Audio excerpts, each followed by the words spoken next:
Jay Crawford, Adam the Bull, Garrett Bush, Dustin Fox, Jason Lloyd, Tyvis Powell, plus, ba-da-da-da-da, you're loving him, Mikey McNuggets. And so many big names, it would take me hours to say all of their names.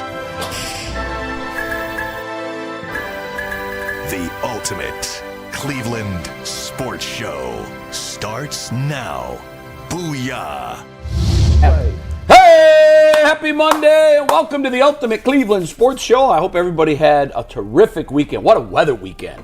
My goodness. These are the days that you hold on to tightly because they're leaving us fast. Hey, it's been... Look at that, guys. It's been, I feel like this month, since I've been out and about walking the streets, I feel like this month has been like crazy beautiful weather. Best. The best. It's just like every time I wake up, I'm like, it's crystal clear again. Another sunny, crystal clear day. Steve, moratorium on that shot. I can't see it because I'm likely to stand up in the middle of the show and just go hit the boat. Like when you see that picture and I gotta go. And you're not on the water, all you want to do is be on the water. Right. That's gorgeous. Gorgeous. Busy weekend here in Cleveland. If you spent any time downtown, really from Friday morning until late Saturday night, that is what a vibrant city looks and feels like. You had 2 Guardians games, obviously 3, but you had Friday and Saturday Guardians games night. You had the Morgan Wallen concerts Friday, Saturday. Mikey, I know you went to your first ever Feast of the Assumption. Went to the feast, yep. It's unbelievable. I got to tell you, though, we went out there Friday morning before we hit the boat. Mike, did you eat over there? I did eat over there. Were you as stunned as I was at the prices? I paid $18 for a little bowl of pasta and a meatball, and it was delicious. And people do it. People were lined up all the way around the block to do it. Yeah. It was, same thing here. There were 4 of us.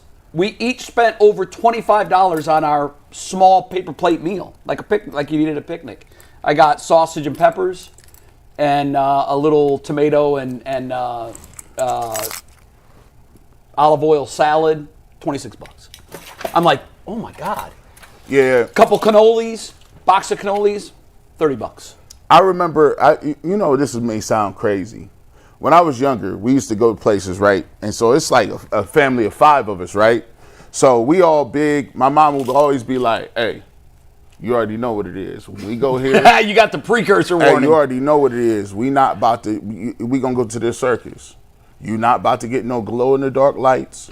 You not about to be eating all this cotton candy and concessions. We not even doing that. If you good, we'll get you a Sunday from McDonald's. But if I see one of y'all acting and asking for something, don't nobody get nothing. Wow. So you come in and be like, hey, listen. You tell your siblings. Hey, listen, this is a game plan. I'm telling you, we halfway through. You might want to just be quiet. I see you over getting antsy, bro. As the oldest. I see you looking at that caramel corn. Like, no. I got to get to you before she gets, stop playing, bro. I told you, stop. You moving too. That's called sibling justice. You're right. Like when the kids keep the kids in line. Right. Like, so, it's crazy. So I know how it is, but now. It's expensive. Now because I grew up that way, like, I just feel like I ain't even gonna look at the price. If I'm gonna go, I feel like I'm gonna have enough money to go. That's a great way to live life, honestly. If I ain't got it, I'm gonna be at the house. I can eat all I want at the house and not be tempted. And not, yeah, right. I just won't be there. You going to the concert? No, because if I go to the concert, I'm gonna have a whole bucket list of stuff chilling right next to me. Like, dang, G. Bush. I'll tell this quick story. This no lie. This is before we started working here. It was me, Earl, and a board op named Spencer, right? And we was working. We was part-time at the radio station, and we was poor as dirt. We was looking around. We went, right? So it was me, him, and Earl. They gave us tickets to sit in Loudsville. They was playing Detroit. It was Loudville. So we all went. We get out my little beat-up car, hoopty. We all meet over there. My wife was with me, too. So we get there. And we go to Loudville. Now we at the tippy top of the stadium. And we looking around, I go in, we was like, hey, we gonna get this popcorn. But the popcorn was all you could eat. Oh. So I was like, here's how we going to do with this. Buy one and we'll all eat out. I'm greedy and fat. So I said, I'm going to pound the first bag. Then what I'm going to do? He's going to get a refill. Then Earl, he grabbed it. He go get his refill. He pounds it. Then crazy. Then Spencer, he gets his joint.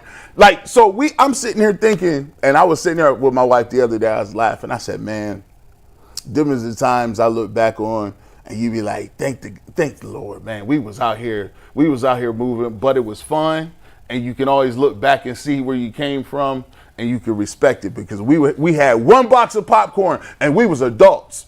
Now, here's what's funny about that, okay? It's brilliant. You guys outsmarted the system, right? Right. Now, watch what I'm about to do here. How much was the one bag? Oh, the one bag was like, that had to be like almost $12. Okay, now, you got 3 bags. Mm-hmm. They still got $4 a bag for something that costs 40 cents to Got make. you. And then that's why when you go to games and stuff like this, like, when is enough enough? Like, why do you got to keep your hand in the man's pocket? Just keep taking their money. And when you get that big of a popcorn, you get that water, you be reserving that water. You be sipping that tub. Oh, yeah. I mean, you do it by the eyedropper. Okay. Yeah, I got that handful of popcorn because you got to ration it out. It's nuts. It's nuts. Shout out to them. I will say, I'm a Morgan Wallen fan. I'm not like, oh my God, I got to see Morgan Wallen. I'm going to Kentucky next month to see Chris Stapleton. That's the concert I want to see. He's the guy that did the national anthem on the guitar. You ain't got to explain to us Super who Chris Bowl. Stapleton is. Well, some people in our audience might not know who it was. I was talking to some people that didn't know who Morgan Wallen was. I didn't know who Morgan Wallen was about 2 days before the concert. So anyhow, the moment of the show for me, because I was there for the music. I like some of his songs. My wife's a massive fan. When Myles Garrett came, and I'd been telling everybody throughout the evening, who's he going to walk out with? That's the thing at his show. I said, it's going to be Myles Garrett. They're back from the game. Mm-hmm. He's from Texas. He loves country music. It's going to be Myles Garrett. And when they took that shot on the Jumbotron, it was Myles Garrett. That place went bananas. Yeah. It's over 70,000 people just going bananas for Myles Garrett. I was hoping he would have come out onto the stands, out on the stage with him, at least say something. But he just walked through the tunnels of the stadium with them, and then Morgan came on concert, and then it was on. We got a big show. We're going to dive into our topics. We're going to get to the preseason reaction after we talk about a rumor that came up this weekend. Real quick, all of it today is brought to us by Yahoo Fantasy. Fantasy football is back, guys. Fire up the group chat, get your draft boards ready, and buckle up for a season filled with breakouts, butts, and all the overreactions we live for. It all goes down on Yahoo Fantasy. This year, the UCSS Fantasy League is moving back to the Yahoo Fantasy app, which is the best decision we have ever made in the history of UCSS. To celebrate 28 years of fantasy greatness, Yahoo Fantasy is dropping 28 new features over 28 days, giving you more ways to play, more ways to draft, and more ways to win. It all begins on August 4th. Stay tuned and get started by creating or joining a Yahoo Fantasy League at yahoofantasy.com/LockedOnNFL. That is yahoofantasy.com/LockedOnNFL. Let's make this season the best one yet. Guys, we're only going to spend a quick minute on this before we dive into Dillon Gabriel and the rest of the Browns' preseason reaction from this weekend. But there was a report that came out yesterday. Jordan Schultz, Diana Rossini. Wait, are we not doing the Isaiah Bond thing at all? We're going to mention that. We're going to get to that in a little bit. Okay. We did that a lot on Friday. But we're going to start with I know, but it was the rumor. It's confirmed now. I didn't. Yes, that's not the rumor I'm talking about, though. Okay. The rumor I'm talking about was that the Bengals are now officially listening to trade offers for Trey Hendrickson. And according to Jordan Schultz, some of the teams that reached out include the Panthers, the Colts, and the Cleveland Browns. G. Bush. This is 99.9% chance, just an agent trying to stir up some interest by mentioning the Browns here. But for the sake of a legitimate discussion, would you mortgage the future and whatever assets it would get? Accordingly, the Bengals want a first-round pick and a young talent to bring Trey Hendrickson to this defensive line to pair up with Myles Garrett, Mason Graham, Mike Hall Jr., and Malik Collins. Hold on. What's the asking price? Today it came out they want a first-round pick and a young player. But really, the asking price is the new contract. And obviously you have to give Trey Henderson a new contract. Yeah. But the Bengals want a first-round pick and a young player. Man, they tripping. Listen, look, I like Trey Hendrickson. I think he's when you talk about his skill set, I think he's right underneath like guys. I got guys like Myles Garrett and T.J. Watt and Micah Parsons. And then there's a second tier guys. There's like Trey Hendrickson. Max Crosby I think Max Crosby is a little bit better than Trey Hendrickson. But I got him. I would say, is he a top 10 pass rusher? Yes. Here's the problem.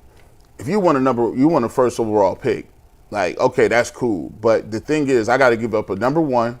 I got to give him a contract. And you want another player. And so for the Browns, if the Browns believe that Alex Wright and McGuire look good, JTS is a former first-round pick. He looked good in last game.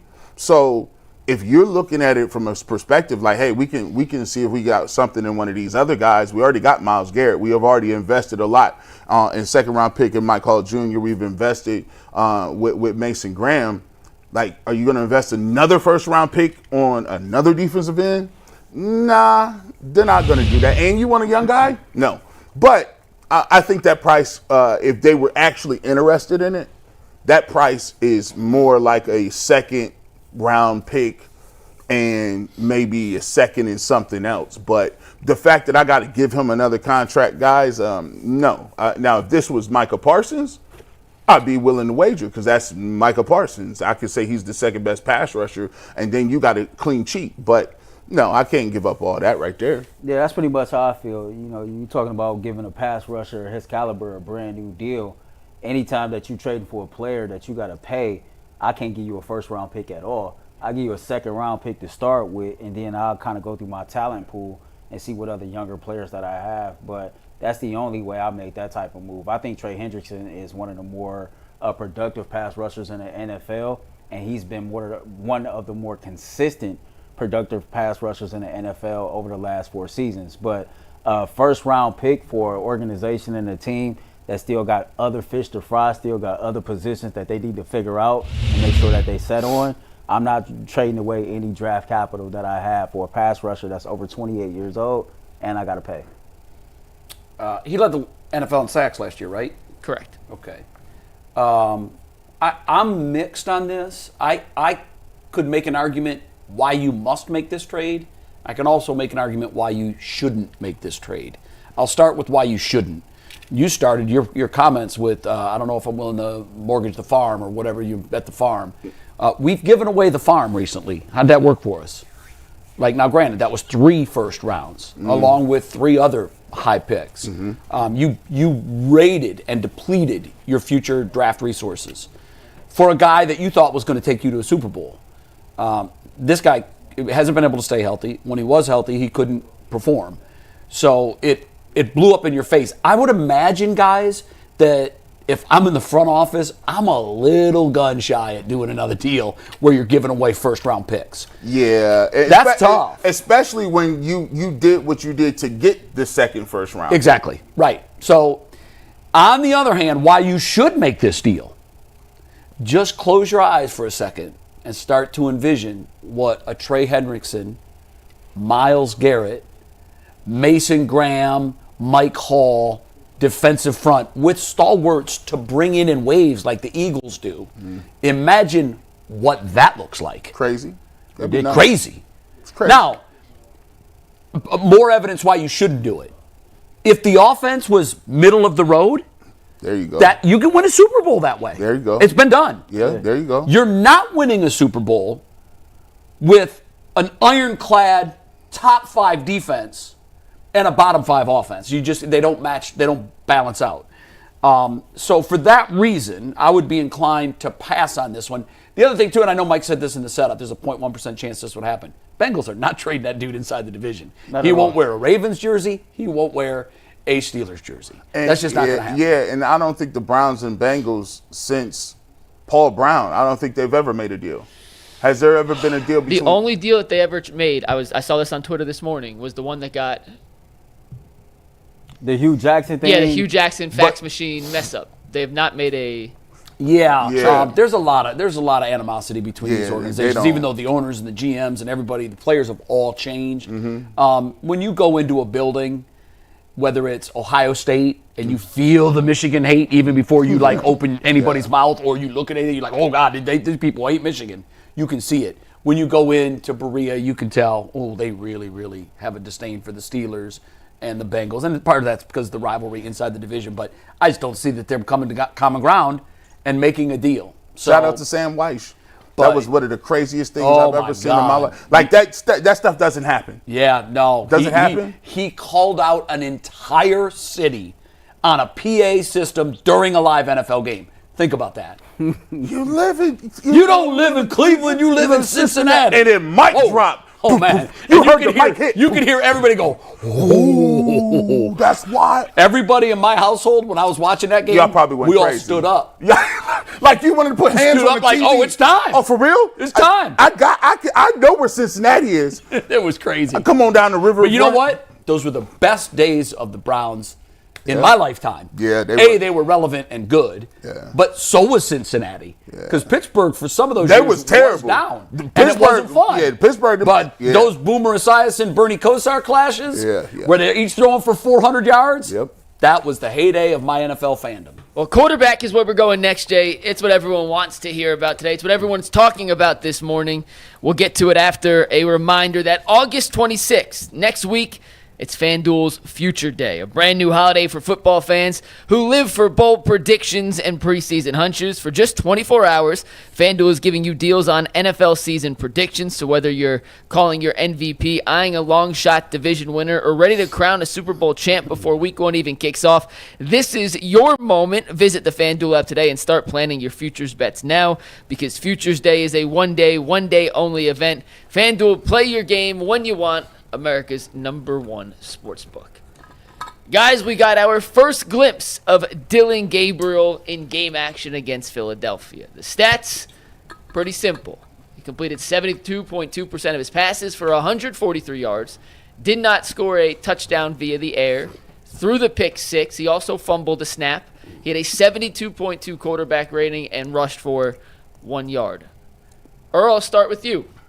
What did you make of Dillon Gabriel's debut performance, and what kind of grade would you give Gabriel, just like we did last week for Shedeur, based on their 2 quarters or 2+ quarters of play? Oh, I like this. First of all, foremost, before we set him up, I like he got his notes of integrity out here. He got a I like Notes that. of integrity. Like, yeah, before you even get into it, he's like, yeah. Let me get to my handy dandy. Yeah. So I went back and I watched the game again. I gave him a C-. Wow. A C-. Oh, The reason why I gave him a C-, I just go through and look what I saw. I thought there was some good throws in there, but after he threw the interception, I thought that his performance declined. I go back to the first completion that stood out to me. He completed a 10-yard pass for a 3rd down. Even Joe Thomas said it on the broadcast. That was a nice pass, but he had happy feet. I thought the 3rd down completion to Jamari Thrash on an outright route, I thought that was cool. So he went 3 for 3 on 3rd downs on the opening drive. I did notice, though, when he was under center or taking snaps, like as far as play action passes, he was not as successful running those concepts or whatever the case may be. The longest pass he had that traveled through the year was like 18 yards. I just felt like the bot's fumble was on him. The interception, I felt like it was a pass that he could have thrown away. To me, it was the same thing that I kind of saw at practice when I watched him play. You see some throws from him. You see some plays that make you go, okay, that was a dart. But then it's always followed up with some inconsistencies. Or when he does something that's bad, it kind of sticks out like a sore thumb. The turnovers was bad. I felt like in this performance that he actually had to come out here and play better than what Shedeur Sanders did, and he didn't do that to me. I didn't see anything that was like over the top impressive, but I will say this. If there's he didn't make any throws that made you say that was impressive? It was throws. I said I didn't see anything that was over the top impressive, but I will say this, G. Throws. If there's any narrative that he did put to bed, there were certain people in the media that said he was not an NFL quarterback. Dillon Gabriel is clearly an NFL quarterback. He's a competent NFL quarterback, but I didn't see anything that really got me excited or kind of moved me for real. I'm trying to think about now McNuggets. I think I gave him. Did I give him a regular C or C-? What did I say? You gave him a C on the postgame show. Okay, I gave him a C. Right. I went back. I watched all of his throws again, 3 times. So when I go back, I'm going to make a revision on the curve. I'm going to give him a C+. I give him a C+. And the reason I moved him up from a C to a C+ is because it alludes to some of the things that I saw. So first and foremost, when he has time and a clean pocket, he can deliver the ball with accuracy, pace, and location. I thought the throw on the out to Mari Thrash was spot on. I like some of the deep end routes that he was able to throw. One to Davis at the end of I believe it was the second quarter to get in field goal position. I thought he threw a nice couple of passes when it comes to out routes. That's his forte. He threw with anticipation. He snuck the ball in a couple tight windows. And the thing that I moved him up for was the fact that he was, I believe in his first drive, he was 3 for 3 on third downs. And on third downs, there was a penalty at one of those plays where it moved him back a little bit. I thought he did a nice job of moving and getting back into those perspectives and to get back into an opportunity to make the first downs, right? Also, I thought there were some concepts that were elevated concepts that Stefanski was putting out there, where there was a complete full read system where you went from 1 to 2 to 3, and then he actually got to his 4th read, which is impressive for a rookie quarterback to get from your 1st to the 4th and not be sacked. Plus, there was some pressure upside. So, to me, the good is, I'll take away from what that Earl said. I think he could be a competent backup in this league. I think that he has arm strength that is bigger than his stature. And you saw where he was accurate with the throws that he went underneath and doing different things like that. So that was the good, right? I do think that he could be a solid backup. But here's where the limitations come in. When you watch him play from the pocket, if the pocket is not clean, it takes him into another realm where now he has to search for windows. And a lot of what Dillon Gabriel's issues are physical, and you can't improve those things, right? Searching for passing windows. And the one thing that he has to do is the decision making. So we've been talking about, and I've seen all people talk about the receiver, this, that. And listen, we have to cut that. Dillon Gabriel is the signal caller. If a receiver runs a bad route and he's not there, and there's two guys jumbled up in one area, your job is to throw the ball in the stands. Live to fight another day is second down. That is on decision making. So when you have those opportunities and you're in a competition, and by the way, the Cleveland Browns said it was a competition. So when you have a competition, we have to grade these things at a elevated level. We have to grade it as a graduate level. If this was just him being a 3rd round pick and they already had the pecking order, Flacco pick or whatever, the grading system wouldn't be that high. But they told us that they are competing for the starting job. So I have to judge you as a starter. There was a turnover there that led to a pick 6, and there was a turnover with the handoff, and I believe that was on the quarterback. As I go back, you got to get over there and you got to put the ball in the stomach. So for me, Kevin Stefanski puts that at a premium. He doesn't want turnovers. Is the reason Jameis Winston isn't here. So in terms of the competition and the way it looks, and I've been long-winded here, but I wanted to explain it. It's simple. From the get-go, when this thing has been going on, I believe when you look at Dillon Gabriel and you look at Shedeur Sanders has been better. He's been better at camp. He's been better and more accurate during practice. He's been better in OTAs. He was better in the football game. Now, that's not to say that Dillon Gabriel can't be a serviceable player or a serviceable backup. But if you're asking me who's performed the best, I would say at all points, Shedeur Sanders has outperformed Dillon Gabriel. I give him a C+. I gave Shedeur Sanders an A- in the first game, and I even went back and looked at the throws to upgrade Dillon Gabriel. So that was my assessment of the game. So I always say I want to be consistent. With Shedeur, I said I look at the stats. Stats are very important. Those are the analytics. That's what we can take away and we can discuss. But first, I want to talk about did he look like he could play quarterback in the NFL? Easily, yes. So did Shedeur. I thought Shedeur had more to prove to me in that area because I already felt like Dillon Gabriel was that guy. I saw him enough at Oregon to know that if he didn't make it in the NFL, it was going to be size-related, not skill set-related. And I did not have the assessment that Shedeur Sanders was definitely going to be an NFL quarterback. He did prove something to me with his first start. For me, the scale on Dillon Gabriel was I basically already had reached that assessment based on how I watched him play against high-level competition on a week-in and week-out basis at Oregon and thrive. So I didn't need to see that. But he did check that box. He looks the part. His footwork was fine. I'm still concerned about his size. There were times where I felt like he was throwing the ball, like just his launch angle, if you will. Mm-hmm. To me, when a guy is 6'5", he can throw down to a receiver coming over the middle. When you can't throw that ball down, you can't throw that ball. And that's why Gabriel, a lot of his misses are high, by the way. 100%. And you kind of get it, but those are the kind of balls that get picked.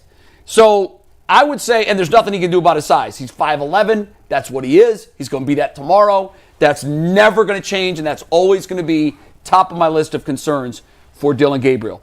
As for the grade, I give him a B-.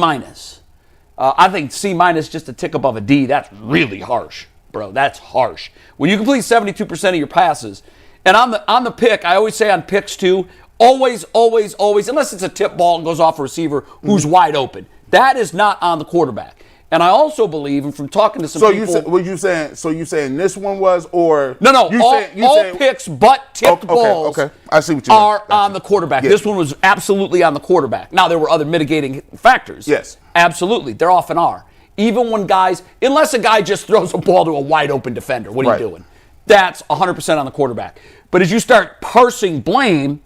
The ball that goes off a wide-open wide receiver's hands and tipped into the defensive back, I'm not giving that's 0% on the quarterback, 100% on the wide receiver. I'm not then there's all kinds of shades in between. Yeah. The ball to the wide-open defender, what are you doing? What were you seeing? 100% quarterback. On this one, I'm saying 80% quarterback. It's always the quarterback's decision to pull the trigger and to throw the football. That is a ball, and I listened to Kevin Stefanski's comments yesterday, and I believe that this is what it's a good teaching moment. Mm-hmm. You don't have to throw that pass. If you throw that pass and complete it, it's a 5-yard completion. What are you doing? Throw it 10 yards deep into the seats. There's no need to throw that ball. Look, there are seasoned vets. How many times did we see Joe Flacco did that 2 years ago? Joe, what are you doing? You're trying to bite off 3 yards here. Throw it away. That's part. Jameis Winston is the poster child for that. But that's part of the business. I get it. I get it. No. I'm saying it's part of it because you actually need a quarterback to have some of that in him that says, I could get it in there. It got Baker Mayfield run out of here. Right. Okay? Right. So if I'm the coaching staff, particularly Kevin Stefanski, because he's the common thread through Baker, I show him that ball on tape. I know your secondary receiver is supposed to be 6 yards back. I understand the safety never should have been involved in that play, but he was. And you knew it. You saw it. Now I'm going to go back and I'm going to show you some tape from Baker Mayfield where the exact same thing happened. And Baker threw a pick six on the exact same play. Baker made that the rule, not the exception. Yeah. You better make that the exception. Yeah, because it got him run out of here. And this is Kevin Stefanski's personality. Like you are the quarterback is the extension of the head coach on the football field. 100%. So you have to play within those in that moment, and you got to play within those boundaries because the coach is looking at you and evaluating you heavier on certain things. Kevin Stefanski, in my mind, and I don't know if this would be true because I ain't talked to him. Kevin Stefanski almost looks at as interceptions as a higher level of emotion than even touchdowns. They are. If you throw 2 touchdowns and 2 picks, you're not even. He's like, no, bro. No. If you just them two turnovers hurt us because Kevin Stefanski also knows that this Cleveland Browns offense points are at a premium. We can't, and if you look at that football game, the way he's going to get a judge, Earl, is because of this. The Cleveland Browns dominated that game in the first quarter. They led in time of possession. They had more plays down the field. They moved the ball up and down. They went into halftime. So for me, Jay said it was the only touchdown they scored. That was it. Jay said my grade was harsh, and I respect his opinion. But to me, when you look at everything that led up into his first start, number one, he's taken much more reps with the first and second team than Shedeur did. 2, yeah, he did lead a touchdown drive, but the rest of those red zone drives resulted in field goals. The Browns struggled to score touchdowns last year when they got in the red zone. The game prior to that, we seen a quarterback who did not have his Does it reps. matter to you the competition at all or no? I wanted to just see how they look. So regardless if Philly would have played their starters. I don't want to lose my train of thought. So you get Shedeur last week. He get 3 red zone opportunities. He throws 2 touchdowns. Running back runs it in for 1.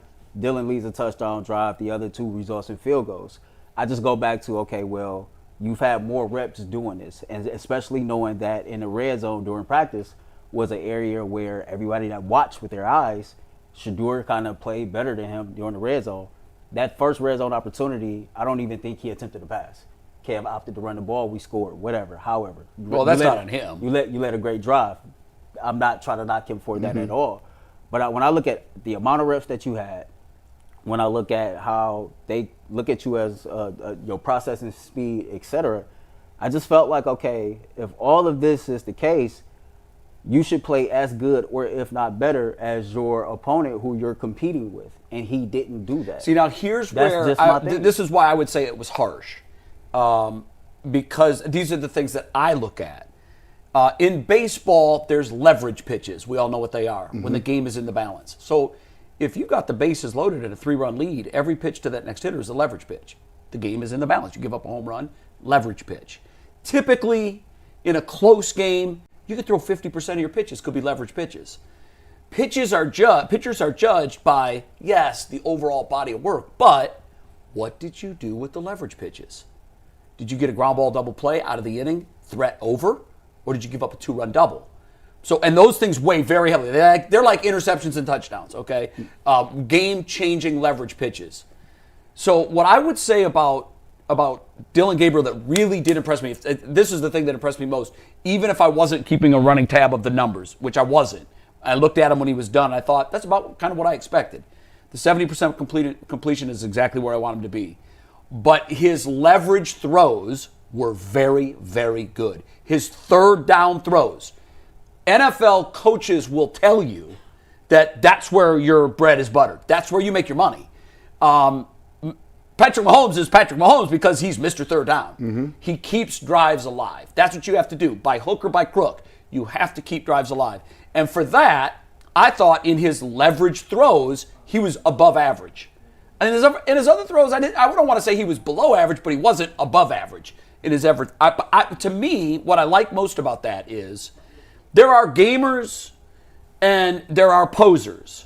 And I think I thought she was going to say entertainers and competitors, but we ain't got to that yet. No, we ain't got to that yet. That's coming. We're doing that next. That's I'm just playing. But the gamer is the guy who really doesn't talk a whole lot, but he comes out on third down and he contributes. He makes those plays. As a pitcher, he's the guy that comes in the game in the tight spot. He gets the outs. He goes to the dugout. Done.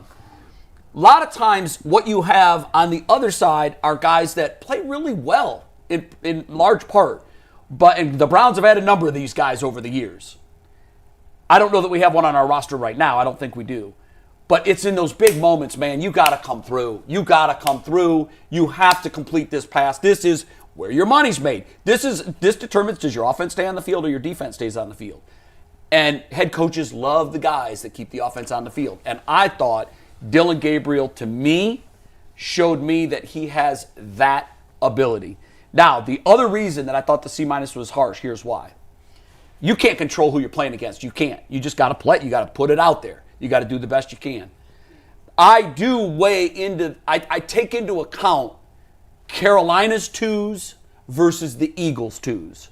I think, for my money, the Eagles are the deepest team in football. You guys, do I get any disagreement on that? Listen, I like the Eagles. The Eagles' defense especially. But here's their twos could start for many teams. Here's where I go with it, though. So he looked good against those twos. Here's the thesis. So, yes. So when you playing with whoever you playing with, all you can do is play with whoever you can play with, right? But when Shedeur was playing and people had talked about the situation that why he was playing with 3s or 4s at other receivers, I said on Twitter, it don't matter who you playing with. If they're going to play the ones and he's going to play with guys that he's throwing to trash cans to or guys that ain't going to be playing on the field, he got to go out and show it. And what Shedeur Sanders did is, yes, you have leverage throws on third down, but the biggest key is leverage throws in the red zone. Shedeur Sanders gave... Well, those are the biggest leverage.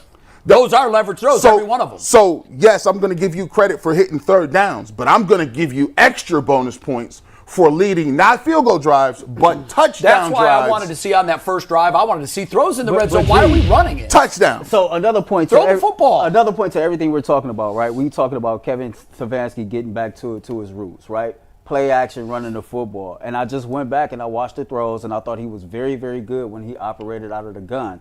I actually thought his best throw is when he went under center and he had a play action pass, and that's when he hit Cedric Tillman for 18 yards. To me, that was the best throw because that came from a grassroots Kevin Stefanski, style of play or whatever the case may be. And so to me, when we get to the regular season, and if he's put in a situation to where he has to play, I don't think Kev can just continuously go out there and run him out there in shotgun because that's where he's best at and think you're going to have consistent success. When the reality is your system is calling for you to run the football, play action passes, hit your tight ends, operate in the red zone. And I went back and I counted. And I counted about 1, 2, 3, 4, 5 plays to where I seen him operate under center and it was a play action pass. He had 1 completion. So I look at it this way too, and I think this is key to say. A lot of this conversation has been brought up by the fact that when we first started talking about Dillon Gabriel or Shedeur Sanders, there were a lot of people that downplayed everything that Shedeur did in a practice. And it didn't need to go that way. You could have minimized, you could have just kept it like they both played well today, they both did this. But when you consistently say 5th round pick, you consistently say that Dillon Gabriel is light years ahead of Shedeur Sanders. Dillon Gabriel is so far ahead of him right now. We've heard it the other way too. We've heard a lot of people saying that Shedeur Sanders is light years ahead. Here's the brass tacks of it. Neither of these guys are ahead of either of them. They're not. That's to me. I think Shedeur Sanders has performed better. So I reached out to 3 guys I trust in the league. One's a former player, one's a current executive, and one's a former general manager. I asked this question. Now, one of them, not the player, but one of them said, I didn't see every play, but I saw the mixed highlights. So that's always dicey. And they all prefaced it this way. Well, we haven't seen enough. The 3rd preseason game is going to decide that. But I asked 2 questions. How many quarterbacks are the Browns keeping? And who stays and who goes? And the preface was, if they keep 3, who stays and who goes? All 3 had Shedeur Sanders as number 4 right now. But they said it's like 3 and 3A. They're very close. But here's why they said Shedeur would go. Because of the draft status. It matters. You saying get cut? Yes. If they that's keep, wild. See, That's now look. crazy. That's wild. And this is 3 out of 3. That's G-Bush. That's wilder. Okay, That's wilder than your C-. Now watch. That's crazy. Now watch. If you're gonna cut one, who's your choice? Pickett. Bye. Kenny Pickett. We said this last week. See now, this is another thing that we just can't say because we haven't seen him. I had asked the executive who said, no, I have to keep Pickett because he's a proven commodity. No, he's not. How is he? My follow-up question, well, he's played 2 years and it hasn't been good. And it hasn't been good. I think it's been terrible. I never would have brought him here. But here was the question that I asked. What is the bigger risk? Staying with the known commodity or rolling the dice with either or both rookies? And here is the ultimate, this is what it boils down to. If you decide that you're not going to win, and by the way, none of them subscribe to that theory. Everybody says Joe Flacco is the starter, and Joe Flacco was going to be the starter from jump. And that's what I said. When they brought him in here, I said, there's your starter. And I kept hearing Kenny Pickett, Kenny Pickett, Kenny Pickett. And I'm like, I don't see that. The reason that you would keep Kenny over one of the 2 rookies is because if Joe Flacco goes south, you at least have another guy that's played quarterback in the NFL. And most teams will tell you we need 2 guys on the roster at quarterback that have experience. You don't want 2 rookies. Hey, listen, experience is cool, but you can have experience and be trash. Of course. I mean, here's the thing. We talked, and this is the thing that people get upset at. We talked about earning it. We talked about everybody has to earn it. Shedeur got to earn it. They got to go out there and throw. Shedeur has outperformed. He's Dillon Gabriel in this competition. He's outperformed. Would you say by leaps and bounds? From practice, leaps and bounds. From practice. Yes, let's throw practice in there too. For practice and games. Yeah. Yes. Now listen. Here's the thing. Dillon Gabriel. Because wait, by all accounts. I mean, unless I misread this, I was looking at Philly reporters because I just think we're going to get a better a better view of things. They said that Dillon Gabriel looked great. Against the Philly defense. Shador didn't practice. No, who was on? Well, I know he didn't. I wasn't talking about Shador. I'm just saying the comparison. I'm not talking about Shador at all. I'm talking about Dillon Gabriel. On 92, I mean, just like Shador's or Gabriel's status was served. On 92.3 The Fan, the Philadelphia Eagles beat reporter came on with Jonathan Peterlin and Nick Wilson. He said, "What did you think about Dillon Gabriel?" He said, "Quote, Cleveland Browns." Who is the Philly Eagles? Go ahead, because I don't want you to lose the train of thought. Quote, Cleveland Browns, I would not be putting too much stock in Dillon Gabriel as a starting quarterback. That didn't answer how he looked. I saw him play, and he looked a little bit better the second day.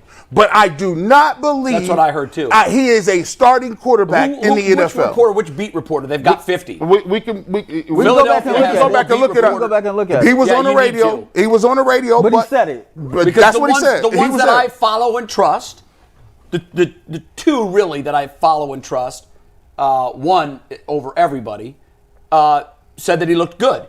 Here's the problem that we run into, guys. You see it every year. We needed to see 3 games from both of those guys. And we didn't. We're going to see 2 from one maybe and 1 or 2 from the other. And that's not enough. So I think the argument to keep 4 is you don't know what you have yet. And you can't move on. That's why I say cutting Kenny Pickett, I know you know that he's a competent player. Has he been a great player? No, but when you signed him, I went back and looked at his preseason games. I didn't look at all of them. He was incredible in the preseason. He was a wizard in the preseason. And then they thought in Pittsburgh, we got our guy. Yeah. They absolutely thought they had their guy. And then the regular season rolled around, and that guy, he looked as pedestrian as I thought he would look. I mean, DTR lit up the preseason 2 years in a row here. That's why. And he was trash yesterday. And because of that, he was trash yesterday. Because of that, you look at the preseason with a squinted eye. I asked the player about concepts. Like, what did you see in terms of like defenses that they were looking at? Concepts that the offense used. This was not a former Browns player. He told me that he wished that the Browns would have used more complicated concepts in both of their first 2 games. He understands why they didn't. The first thing you have to do to a rookie is what? Build up their confidence. So what do? You give them the game plans that they gave them. Easy, basic, easy reads, simple checks, nothing complicated. He did say that he thought Philadelphia's defense was running some exotics, not true exotics, but they were like on the baseline of purely vanilla and exotic. They were somewhere in the middle. He said Carolina was completely basic. So all of that stuff, the coaches know that we don't. The coaches can see that stuff, and the coaches take that into account. To me, it sounds like people want to move the needle when this was told that this was a competition. And when you use the word competition, I don't know if this is competition to be the starter or be the backup to the starter. I think it's to make the roster. In competition, Shedeur Sanders, in my opinion, has looked better than Dillon Gabriel consistently. Yeah, and there are a lot of people that see it the other way too. And that's cool. I'm not knocking them for their opinion. And that's why per the executive, what he said was this: if it's equal, and you don't know, and nobody really stood out, he said it always reverts to where were you drafted? How much capital do we have invested in you? And in those cases, typically the high draft wins. Should they? No. How many times have we seen guys? Anthony Schwartz was here a season longer than he should have been. But I take premise with the fact that it's been even close. It's not been close. It's not equal. The games aren't the same. The throws aren't the same. The touchdowns, the production is not the same. Well, your grades weren't that far off. I have an A- to a C+. Yeah, that's not far off. I had a B+ to a C-. Now his was way off. I mean, way off from a B+ to a C-. That's way off. If you get no, you got to click above a D, bro. A D is like a A- to a C+ is not way off, but a B+ to a C- is way off. A C- to me is again, it's just a click above a D. 3 like point. I don't know how anybody could watch what had more first team reps, second team reps. He turned the ball over twice, and when he was in the red zone, the team scored 1 touchdown. Now, if you're going to talk about turnovers, we could go back to the dropped interception that Shedeur threw. That doesn't count, but the coaches see it. It's on tape. Again, to me, it just sounds like that doesn't count. It It didn't count because he dropped the ball. See, so Kevin Stefanski was asked if you go back, hold on. Wait, because for preference, right? Last year when we beat the Baltimore Ravens, when Jameis Winston threw that pass, the previous play before that, we talked about that. Dropped the interception. We very much talked about that. We can't sit up here and say, well, if Kyle makes that pick. No, we did sit up here and say that. But it didn't happen. We won the game. I get that. But to the coaches, they saw it. It's on tape. It happened. Kevin Stefanski was asked, and I'm glad someone asked this question, because this is something we don't have on today's sheet, but it needs to be talked about. The kicking job is really interesting to me. We talked about it last week. No, but I'm talking about the kicks in Saturday's game. Kevin was asked, does it make a difference to you if a kick actually is no good, but it's called good? Because, let's face it, there was a kick that we were given credit for that wasn't good, okay? And Kevin's answer to me was fascinating. The real answer to that is, it 100% matters. If you're putting the ball over the center bar, over the upright, the crossbar, the middle bar, that counts. When you're every single time you're at the edge of your seat, was that good? No good? That counts. That matters.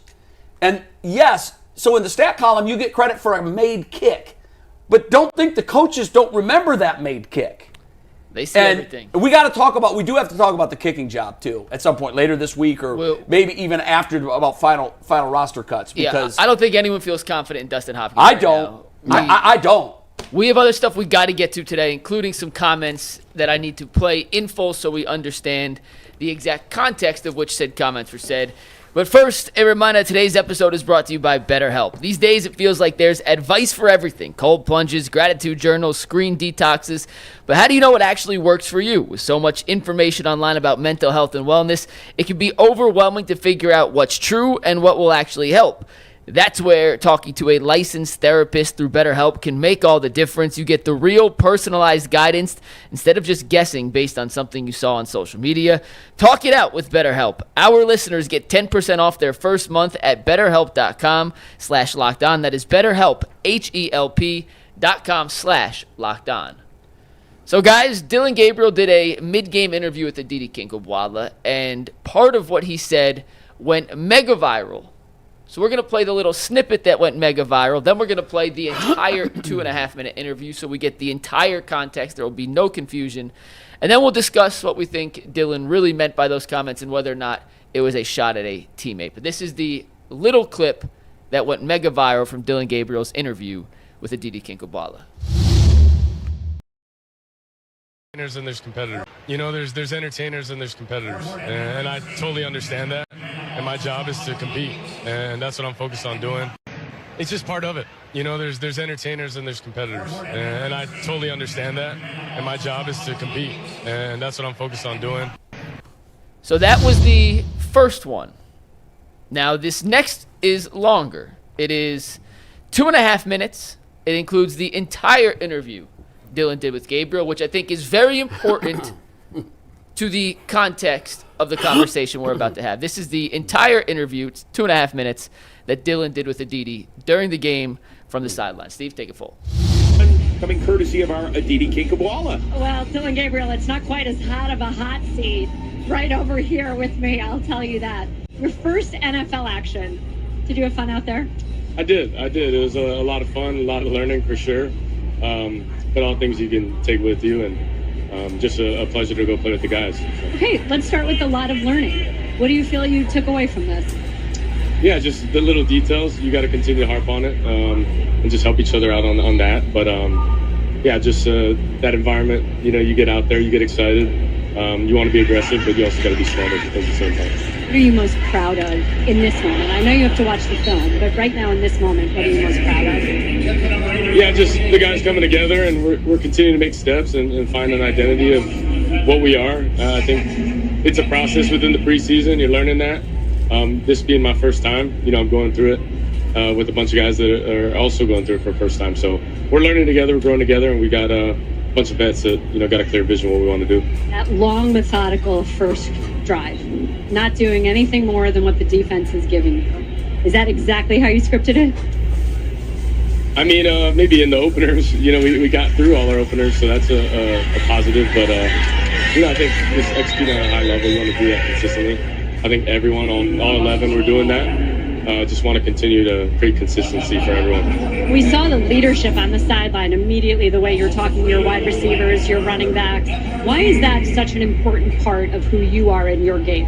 Yeah, you got to talk. A quarterback's got to talk to each other, his teammates. It's part of the position, but it's also just who I am down to my core. Want to do it with people that I genuinely like and have fun doing it with. So we try to do that. We're growing that. Still, just a short amount of time together, but we're trying to grow that as we go. You gave us some fabulous wisdom and how you tune out the noise and you don't let it infiltrate yourself. Will you share that with everybody at home? Yeah, I think it's just part of it. There's entertainers and there's competitors, and I totally understand that. And my job is to compete, and that's what I'm focused on doing. Of course, we're doing this mid-game, but it's something that I'll get used to, and just want to be the best team that I can and create an environment where we can all go do our best work. That's all we want to do. So that was the full context of what he said. It was a question asked about blocking out the noise. This got turned into something that I personally do not believe it was. What'd you make of his comments, and do you think in any way, shape, fashion, or form he was taking a shot at Shedeur Sanders? Let me give you this, because I kind of spoke on it when people was asking me about it on the barbershop, and I was clear. I said, you know what? I don't think he was necessarily speaking about Shedeur as his teammates, because from what I gather from Dillon Gabriel, he's a good dude. He's a humble dude. He's not a dude that's not, he's not outwardly a guy that's used to having a camera in his face. But it also goes to show you how it's difficult when people are asking you questions on the spot in the middle of a game after you perform, like right in the middle of it, and he's not used to that. So if you ask Dillon Gabriel right now, did he mean anything by it? He'll probably say no. But if you asked him, would he say that same thing again? He would probably say no. I would just keep it generic and keep it pushing because of what came from it. To me, who he was talking about, he talked about people like me. Mm-hmm. He's talking about people like Earl, or he's talking about people, because here's the thing. The media has created this thing where, and this is made up specifically by the media, right? And it goes back to what I was talking about before. They did Dillon Gabriel a disservice because instead of talking about the merits that are on the field, they used Dillon Gabriel as a reason to say, well, this is why this guy shouldn't be good. This is why he need to be like this guy.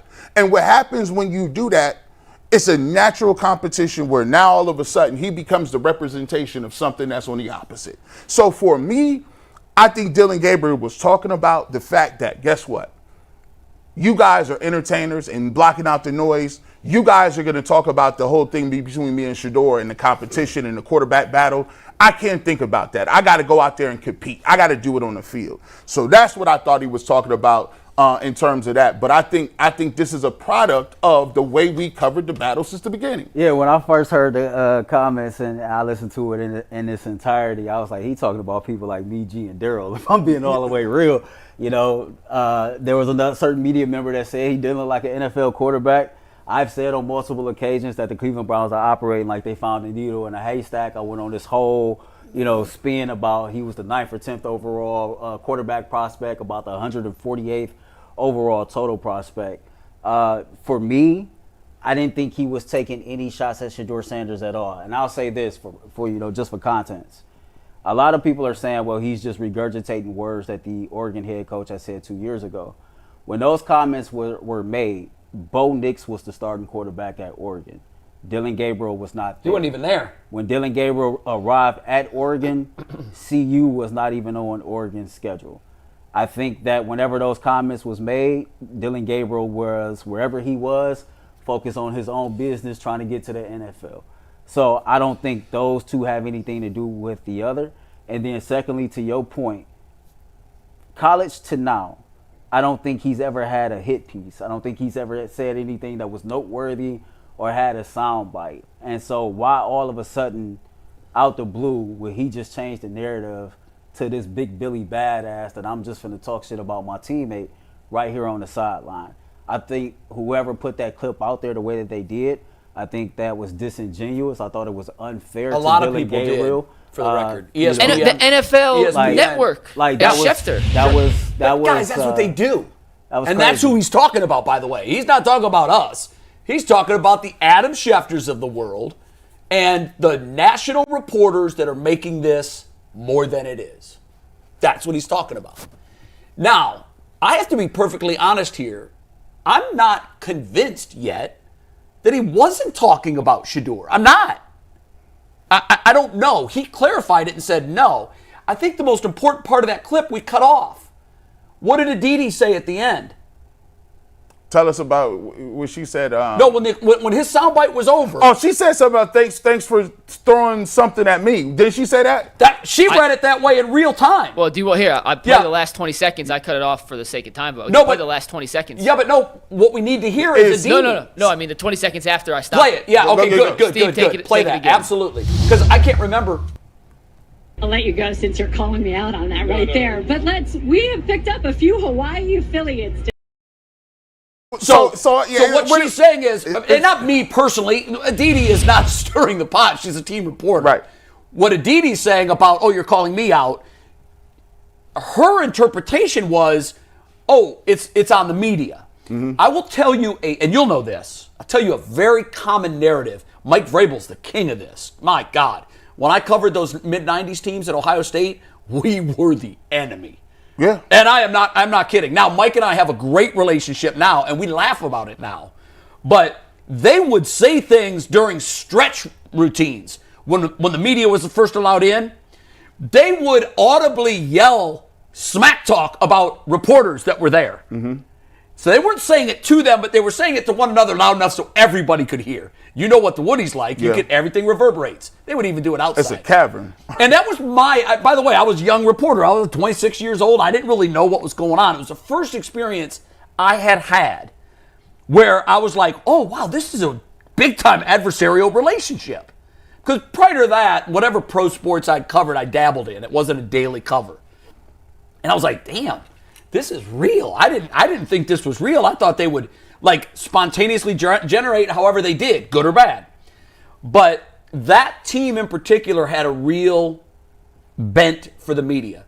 I've covered other teams that did. The Buccaneers never did, but Warren Sapp did, and Keyshawn could. Their automatic stance was media bad. I don't care. You come up to me, you're getting this.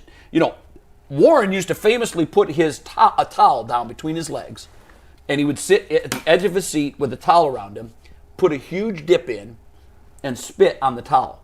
The symbolism to that was all the reporters had to get down on their knees to get the mic down below him. That's wild. And you better hope that his spit doesn't hit your microphone. I'm chewing and I'm spitting, and I'm sorry that you're putting your microphone there, but... And it was a clear message from jump. We hate you. We don't want you in our space. Get the hell out.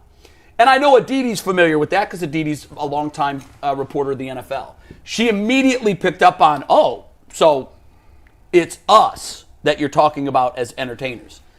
I would love to know for sure from Dillon what he was talking about. To me, it did echo. And by the way, you think that if Lanning said that once, he never said that again? Lanning, he heard that when he was a member of the Oregon Ducks, not about Colorado, but smart coaches always find an enemy. The enemy's never from within. Yeah. It's the media. Number one. That's the easy target because we play the media every week. They're on our schedule 17 times. Other coaches will do it individually within the week. And I do think that Lanning's comments were absolutely pointed to Colorado, and they're all about the hype, and we're about just going out there and doing our business. Let's go show them.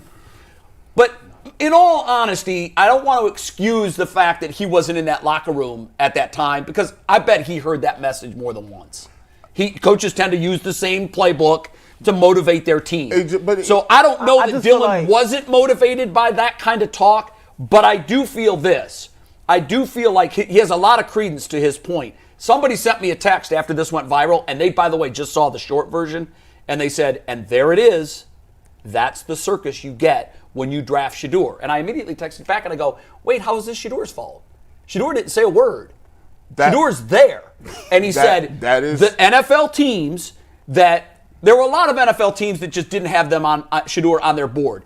More because they didn't need a quarterback. But part of drafting him was you're probably going to have to deal with a lot of outside noise. Now, I don't blame Dillon Gabriel at all. I do blame part of the media. The media that clipped that part and sent it out, they knew what they were doing. They knew what they were doing.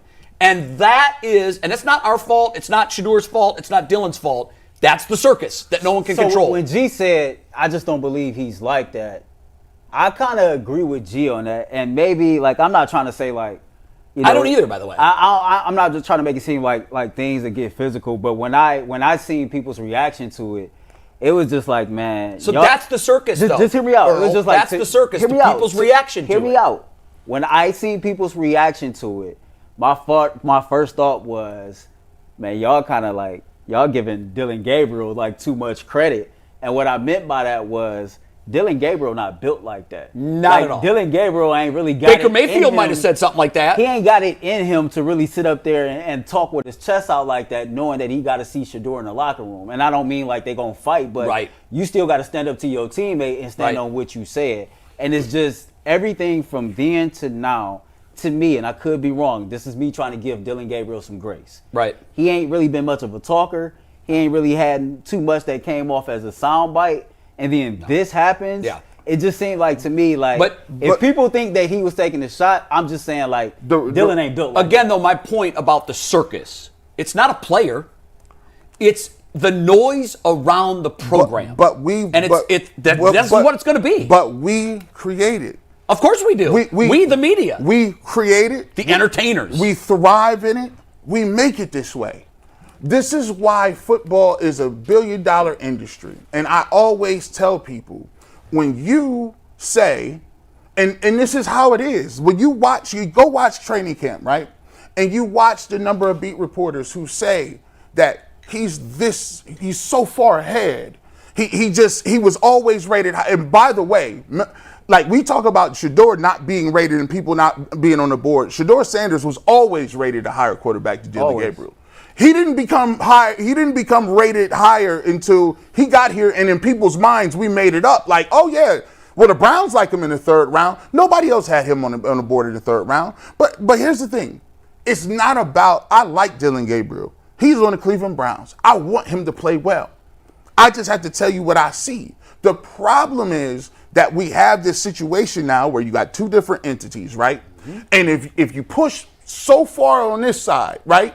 When you say Shador Sanders need to get with Shiloh and go looking at the playbook, people is already in their feelings. They're like, why are you bringing up him?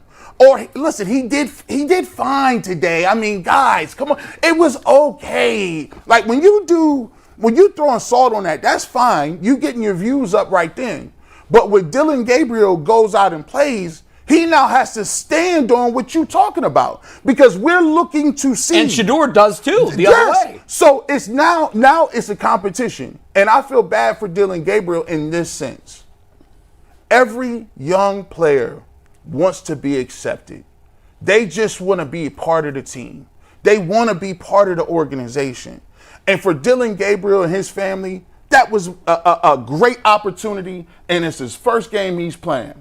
And think about it. Think about how difficult it is if you are already an introverted type person, you stay to yourself, and every single time they mention your name is attached to his name. And it will be forever. Forever linked. And so it almost is a thing where you're like, well, can I just be me? Your personality is stripped. Who you are as a person is stripped. We know everything about Shador. We know very little about Dillon Gabriel. And the part that really gets to people is this. It seems like nobody cares.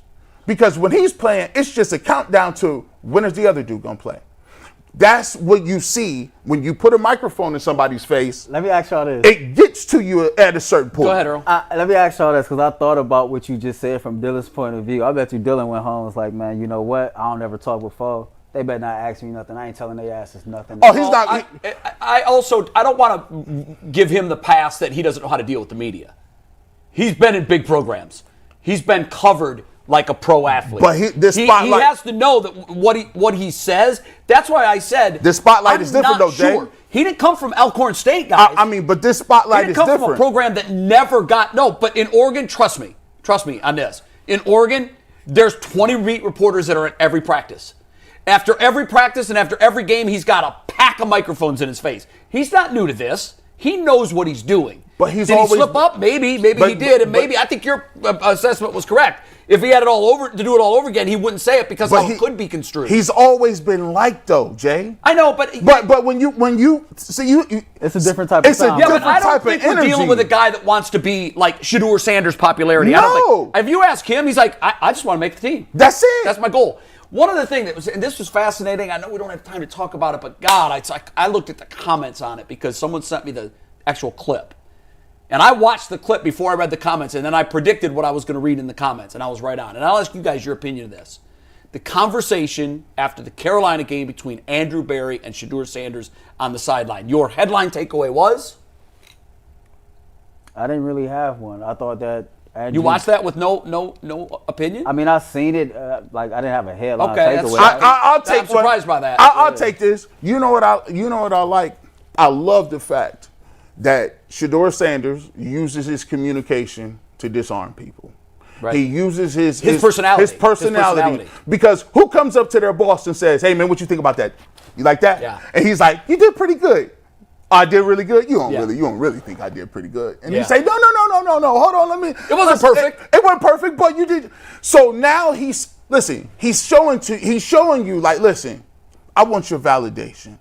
I'm not a guy that's trying to be over the top of you. I just want to be part of the team. What did he say when he first came up? Did he say something like, "I'm gonna make you a star"? He was like, he's like, I got that sauce. You got you a star now. I'm gonna show you how we gonna do this. Yeah. And I laughed on my podcast because I seen all the Andrew Berry's analytics team being like, did he just touch Andrew Berry in the back? What the heck is going on? Like he was like, hey. So this is where we are, 2025. This is where we are in pro sports. Okay. The reason I bring that up is because that's part of the circus. Yes. And it's not Shedeur's fault either. Shedeur's personality, he is your son's best friend that every freaking parent loves. You know why? Because he's not afraid to come into your house and have an adult conversation with you. And what I love about Shedeur Sanders, and this was my takeaway of it, Shedeur changed the dynamic of boss and employee. Like that. Hey, no, I know we got to talk about something. I know, but listen, I study communication for a living. The dynamic. He switched it. The dynamic between a subordinate and the guy who was in charge. Because that is huge because you can see Andrew Berry. He was not comfortable there. Morph into, I'm the guy telling you this until, well, hold on. And then when Shedeur wouldn't let his hand go, he said, I know. Shedeur's like, no, I'm still not done talking. Like, let me talk. He's like, yo, I get it. Come on. It's good. Now, everybody behind him was standing there looking like this because they had never seen Andrew Berry uncomfortable in a position or they've never seen a rookie come in and do that. Like, right. Who asked that question? That's why I asked, what was your takeaway? My takeaway was, first of all, I think everybody can agree, and I hate it when people do this and say, oh, I don't think he's that likable. Shedeur Sanders may be one of the most likable Cleveland Browns since I've moved back here 6 years. For sure. He is just likable. And for those that don't like him, that's a you thing, not a him thing.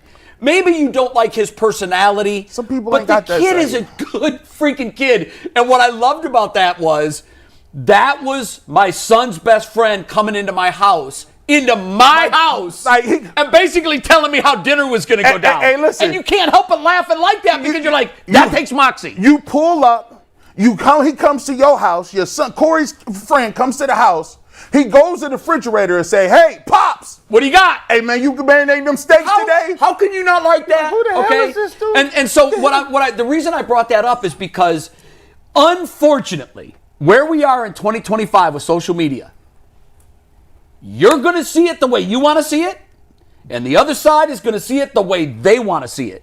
And if teams start making decisions based on that, and by the way, the Browns have, if you start making decisions on that other than talent, you are setting yourself up for a fall. And that social viral moment that I'm talking about, there were two of them that were created this weekend, and guess what? Shadour's part in either one of them was minimal. But unfortunately, all of that circus gets tagged to him. Yep. And that's why so many teams said, look, if his talent was off the charts, we take it and we deal with it. But where we have him graded talent-wise, and what we're going to have to deal with, Deion Sanders sound bites on Mondays about how he was misused. The Andrew Berry moment. That's the baggage that teams say, oh, no, you can't win with stuff like that. We avoid stuff like that. And what do I say every year about the Browns? We lead the league in drama every year. We already lead the league in drama this year. If you throwing them touchdown passes, bring the drama club. You better, but see, unfortunately, that's now he can't just be mid and survive. He's got to be great. No, he has to be legendary. Yeah, he already put it on I like what you did there, G. I know. Let's just hold off on that. I like what you did. Let's get to our next topic, guys. It's brought to us by Yahoo Fantasy. Fantasy football is back. Fire up the group chats. Get your draft boards ready. Buckle up for a season filled with breakouts, busts, and all the overreactions we live for. It all goes down on the Yahoo Fantasy app. This year, UCSS is going back to the Yahoo Fantasy app for our annual Fantasy Football League. A great decision by Commissioner Bull to celebrate 28 years of fantasy greatness. Yahoo Fantasy is dropping 28 big new features over 28 days, giving you more ways to play, more ways to draft, and more ways to win. It all begins on August 4th. Stay tuned and get started by creating or joining a Yahoo Fantasy League at yahoofantasy.com/LockedOnNFL. That is yahoofantasy.com/LockedOnNFL. And let's make this season the best one yet. Are Guys, we moving on? Are we going to not do Bond? We're going to do Bond next, I promise. Okay. Because we're going to wrap up our Browns coverage. And it goes into the drama It does. that I was just talking about. To me, this is a piece of unnecessary drama that they signed up for 3 years. So we're going to get to Bond to wrap up our Browns discussion. But first, I wanted to ask you guys this question. Most of the Browns starters, almost all of the Browns starters, did not play in the second preseason game against Philadelphia. Kevin Stefanski said, hey, these guys got a ton of reps in joint practice. That's what we really wanted to see. We're not going to play them in the actual game. However, a couple guys of note did play. Dawand, Tillman, Johnson, Hickman, Zinter. We expected Zinter to play, the other guys in and out. The one that really caught my eye, though, was Dawand Jones, G, and Earl and Jay. The rest of the starting line did not play. I think it's notable that one offensive starting lineman suited up. And I'm not quite sure why I asked you guys on the post-game show if that raised a red flag for you guys at all, or at least made you say, hey, I wonder why he played. And in the moment, we didn't have a great answer. I'm curious, Earl, if in the 2 days since, you've been able to come up with maybe a reason as to why Dawand played. I mean, I think the reason is pretty simple. Kevin Stefanski clearly felt like he needed to see more from Dawand Jones, right? If he felt like the work that Dawand Jones put in during joint practice was good enough for him, G, then I don't think he would have put him in uniform. I think he would have set him with the rest of the starters. So to me, I don't think it's no complex or perplex situation here. I don't think he liked what he saw and he wanted to see him out there in a live game. This is Dawand Jones getting any and every opportunity to prove to himself that he can be the starting left tackle for this team. So I really didn't have a problem with him playing. It did stand out that he played, but it was just really simple 1+1 math to me.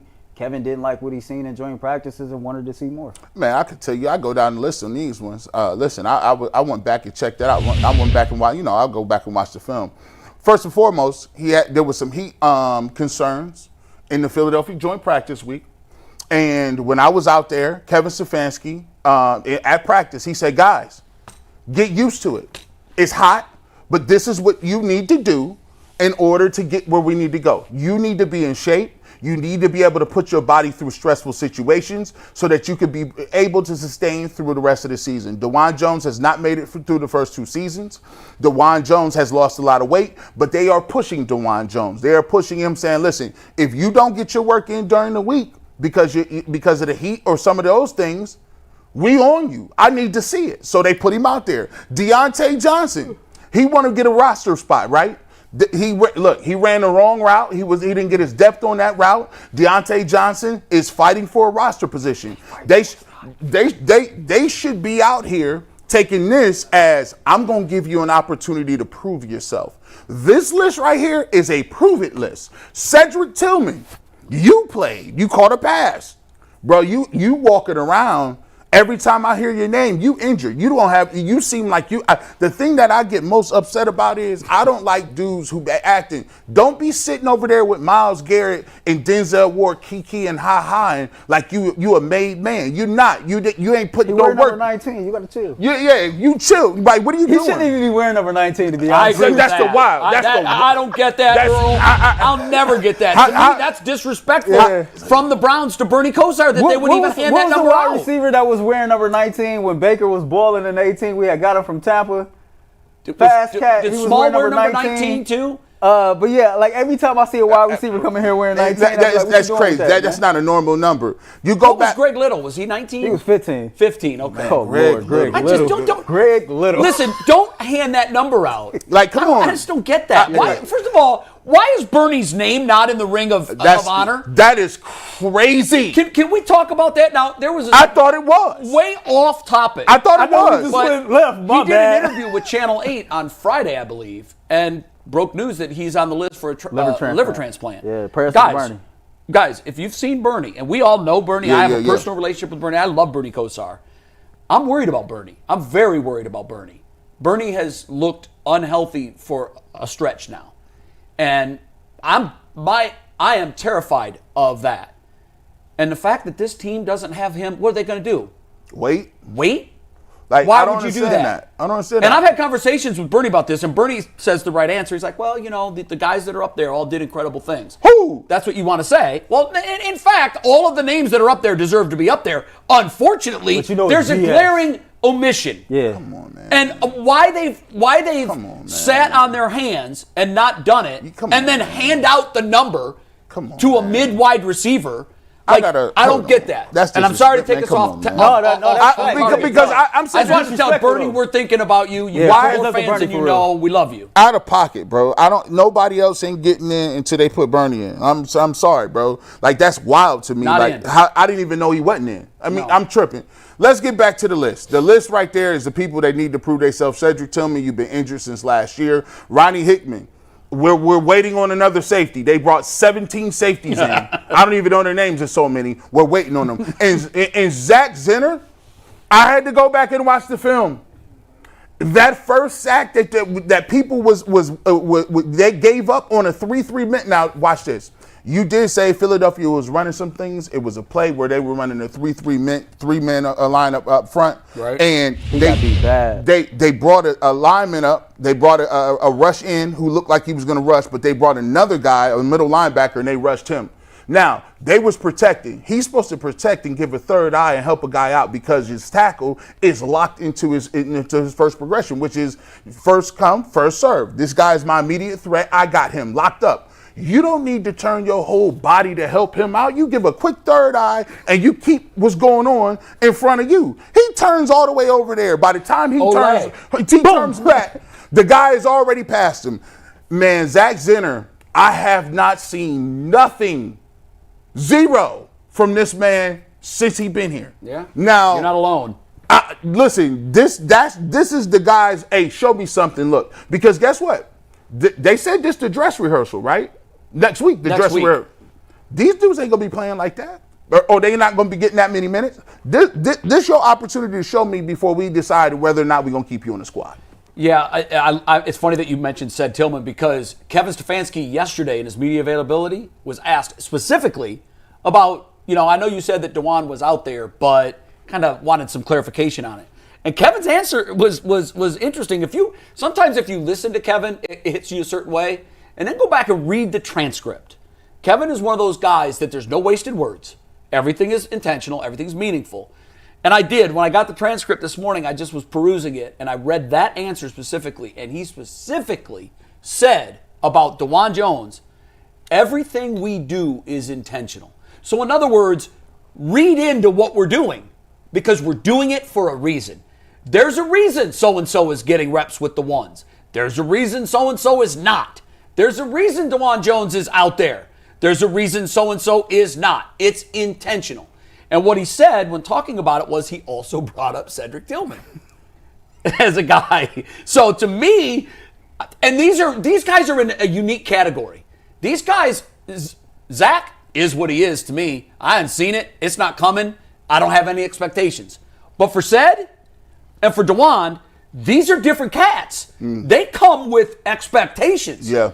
And the coaching staff is basically telling these guys, we're going to let you go show it. We're going to put you out there.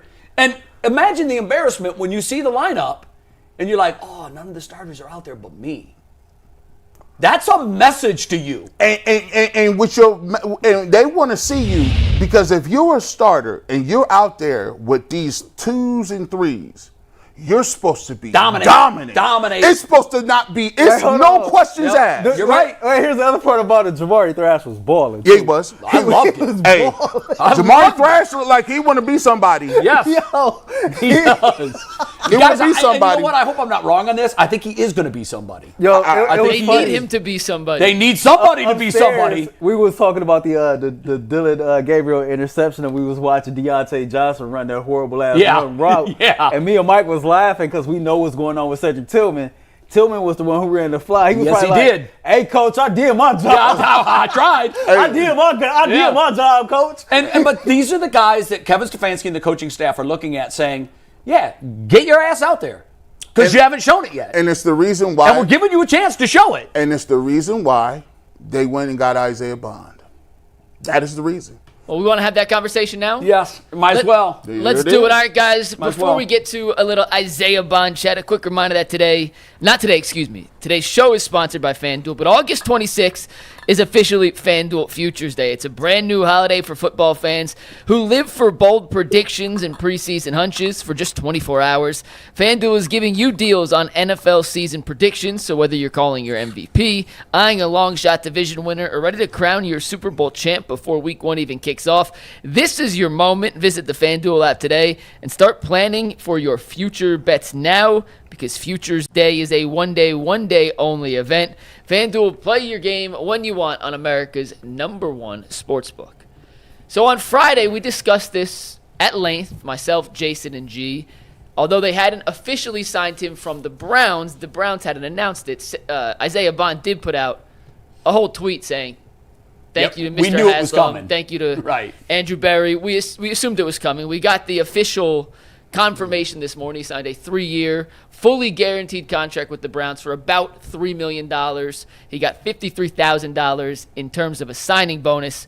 G, I already know your thoughts because you were here on Friday when we discussed it. So, Jay, I'll give you the floor first here. Your thoughts on the Browns officially making the Isaiah Bond signing official? I'm great with all of it, with one exception. I don't know why he got 3 years. I'm not sure. I guess maybe they'll be asked about it, and maybe they'll find out, well, other teams were offering 3 years, and we had to.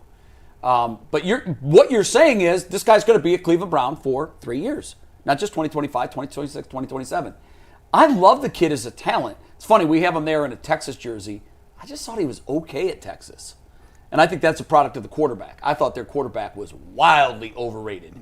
And I thought when I watched him, there was more there than they were getting out of him. Yep. When I saw him at Alabama, and this is why he's here, by the way, Tommy Rees knows the kid, coached the kid, understands the kid. And we have to remember that a no bill on an indictment is the closest thing you can get from complete and total exoneration, and here's why. We know the saying, you can indict a ham sandwich. I mean, I can indict just about anybody, just like you can sue anybody. Yeah. I can sue Earl for giving that man a C-. Now, the judge will look at it for 0.4 seconds and say, Crawford, you're out of your tree. Go back in your hole. It's overly But you can judicious. file that small claim if you wanted to. Right. But what I bring that up to say, you can sue anybody for anything. And for the most part, it's very simple to indict someone, number one. But the saying is, you can indict a ham sandwich. It's very, very easy. And here's what the grand jury said. Nothing there. No bill. Can't do it. A no bill. And remember, this is what Deshaun Watson got. That's why everybody went so nuts. So the reaction in the newsroom on Friday, this was the knee-jerk reaction. And someone in our group, I won't name this person, but someone in our group said, oh, well, Jimmy would sign Jeffrey Dahmer if he was fast. And that tends to be this team's history. I'm okay with it. I'm okay with it because We are innocent until a jury of our peers says we're not. And he didn't even get to that point. The grand jury of his peers all agreed this didn't happen. If you wonder what I'm talking about, he was up on sexual assault charges. That took a man that was probably, after his year at Alabama, I would imagine there were some draft services that said he was going to be a top first or second round pick. He was a projected first-round pick coming into the year. I didn't know that. He dropped to like the third. 75 to 100 range. After his year at Texas. And then, of course, the incident came up, and everybody was hands off. A month before the draft. Yes. Now, I hate to make this accusation because it's unfair, but I'm going to say it because I've seen it, and it's not coincidental. We saw it happen with the Browns.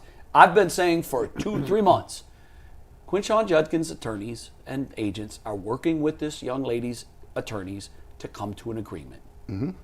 That's why we hadn't heard anything. That's why there was no movement. That was step one that had to be put out of the way. What happened? Suddenly, no charges. Drop charges. Well, what's the assumption? There was an agreement that was reached. The timing on this was so interesting to me because if you want to leverage somebody into a payment, you just say, that's all good. It's going to come out before the draft. I'm going to wreck your life. I'm going to say you did this and watch the teams react. I'm not saying that's what happened in this instance, but I know definitively that this has happened in the past. So, and I don't know enough about the case to say whether or not there was a victim or whether or not there wasn't. I don't know. I know the people that knew everything said that nothing happened, no charges. Based on that information, is it ironic? Is it coincidental? What? That these charges come out just before the draft. And guess what? It ruined him. And it worked. It worked. It ruined him because this young man was going to make healthy 7 figures. And now he's working on a prove-it contract. Now, okay, there's two schools of thought. If you're the Browns, you sign him to 3 years. Right now, the question is, why would you do that? If the Browns, you're saying minimal investment. As for PR hits, we've taken them before. They haven't knocked us out of business. We're going to keep taking them. So this is Jimmy saying, if this works 2-3 years from now, everybody in the league that is crapping on the Browns today for signing to a 3-year contract are saying, man, it was genius for the Browns to lock this guy up for 3 years. They got him for a song. They've got nothing invested in him, and he hit. Now, we've got a lot of experience of these types of things. Who was the guy that we signed from Miami, a wide receiver? And even before he got here, on his very first day, he had a gun in his car. That was the receiver. Who was that? He went to Florida. Yes. Yes. Callaway. Antonio Callaway. Yeah. Now, there was a lot of hype around this kid. And, you're like, well, let's take a flyer. And that's what this is. They took a flyer. And I'm okay with it. I'm okay with it. But earlier I said we lead the league in drama.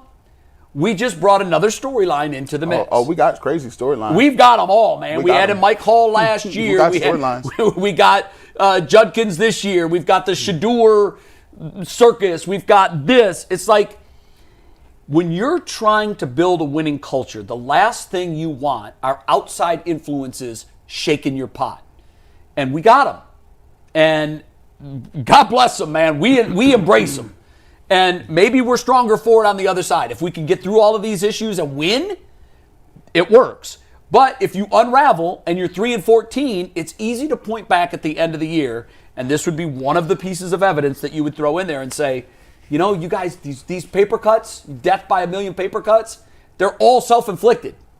What you got on it, man? Yo, so me and Spencer talked about this on Saturday, and this was really tough. For me, I'm with you on the lines of there was a no bill, there's going to be no charges filed. And don't you think Tommy Reese said, no, he's a good kid? Yeah, before you even get to the legal side of things, there was no charges filed. There's not going to be any charges filed. He was proven to not have done any things that he had alleged he had done. Right. And so from a legal standpoint, he's clear. And how I operate, once you clear legally, okay, we can move forward. Now, the Cleveland Browns are getting beat up because even though the legal side of things took care of itself, the fact that he has these allegations, people are operating with, this team should not be the team that gives him an opportunity. And I say, why not? The Browns are a business entity, right? And in business, we've talked about it on this show. We all can be emotional. But when you're making business decisions, you have to be able to separate the emotions from the facts. Because if you can't separate emotion from fact, then 9 times out of 10, your business is going to bottom out. Like you just brought up Tommy Rees. The Browns had Isaiah Bond in for a pre-draft visit. Mm-hmm. I'm pretty sure that they have had extensive conversations with Tommy Rees about who he is as a person, not just who he is as a football player. And if they trust their evaluation, pre-draft evaluation, if they trust what the offensive coordinator has to say about Isaiah Bond, then you give him the opportunity to prove himself. I have no problem with the Cleveland Browns continuing to operate as an organization that want to give young men and young women an opportunity. Does that ever go away to you? To me, if you sign 4 or 5 of these questionables in a row, whether it be your first opportunity, second opportunity, etc. I have no problem with the Browns operating that way. But I will say this: if the Browns are going to operate as a franchise that want to give men and women the opportunity to prove society wrong, then make sure that the infrastructure within your organization is just like, you know, do you think ours? Rapid. Do you think ours is? I don't think it is. And so, in defense of anybody, I don't even know who you're talking about. But I really haven't seen much of that. But I'm sure it's out there. You're right. Like, this isn't the place. In defense of someone that would say that, they might be saying that more for Bond's sake than the team's. Here's why: you want the young man to succeed. If you bring him into a formerly New England or Pittsburgh or an organization that's buttoned up, has the veteran leadership on the team, then that's the infrastructure. But Cleveland hasn't proven to have that. That might be why if that's a theory that's popping around out there, that might be why. But the opportunity because we don't have that infrastructure. But the opportunity is the thing that needs to start that. Like there's nobody willing to give you opportunity. How do you when you? I agree with that. Someone has to do it. Somebody has to. Yeah. Somebody has to be the original person to start the ball rolling on reform. Right. Somebody gets out of prison. But when you're the team that's done it to 4 or 5 guys and it went south, can you understand why someone might look at it and say, "Wait, the Browns? That's the last place he should go." I can understand why, but I still appreciate the Browns for operating like, yeah, I know we taking some negative PR hits, and yeah, we might not have operated the best way when we done this, but you know what? If we really believe this is the organization we want to be, let's continue to stick to who we want to be, but find different ways to be better at going about it this way. Yeah, I get that. I'm going to approach it from this angle, and I've been really passionate about this, and I talked about this all the time, when it comes to our judicial system. We got to decide in our country, are we about what we say we are in that Constitution on some cases or all cases? Because right now, we seem to be for capitalism, but when it comes to young disenfranchised people, all of a sudden it's no, pump the brakes. You can't give them that money. They don't understand with it. We believe in guilty until proven innocent, and why the lady with the scales has a blindfold on because justice is supposed to be blind.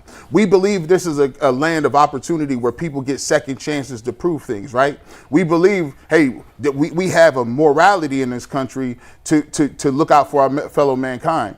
In this situation, it seems that we've gone so far with the pendulum where we as radio hosts or television that talk about this stuff, we are more worried about the optics of being patient than to stand on it and say, I'm going to take every situation case to case. Well, that's why 32 teams passed on them 7 times. They want to be morally correct versus being authentic with what they really feel. That's what I'm saying. Again, but that's why 32 teams said no 7 times. But here's what I'm going to say. For all those that watch, we love the NFL. I'll ask a question. Should Jay-Z still work for the NFL? What's he been convicted of?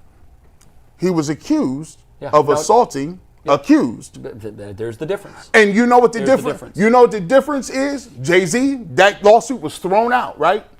But you ain't gonna mention Jay-Z's name. You know why? He's Jay-Z. He's Jay-Z. It's easy to say Isaiah Bond. It's easy. Let's Bond, whatever.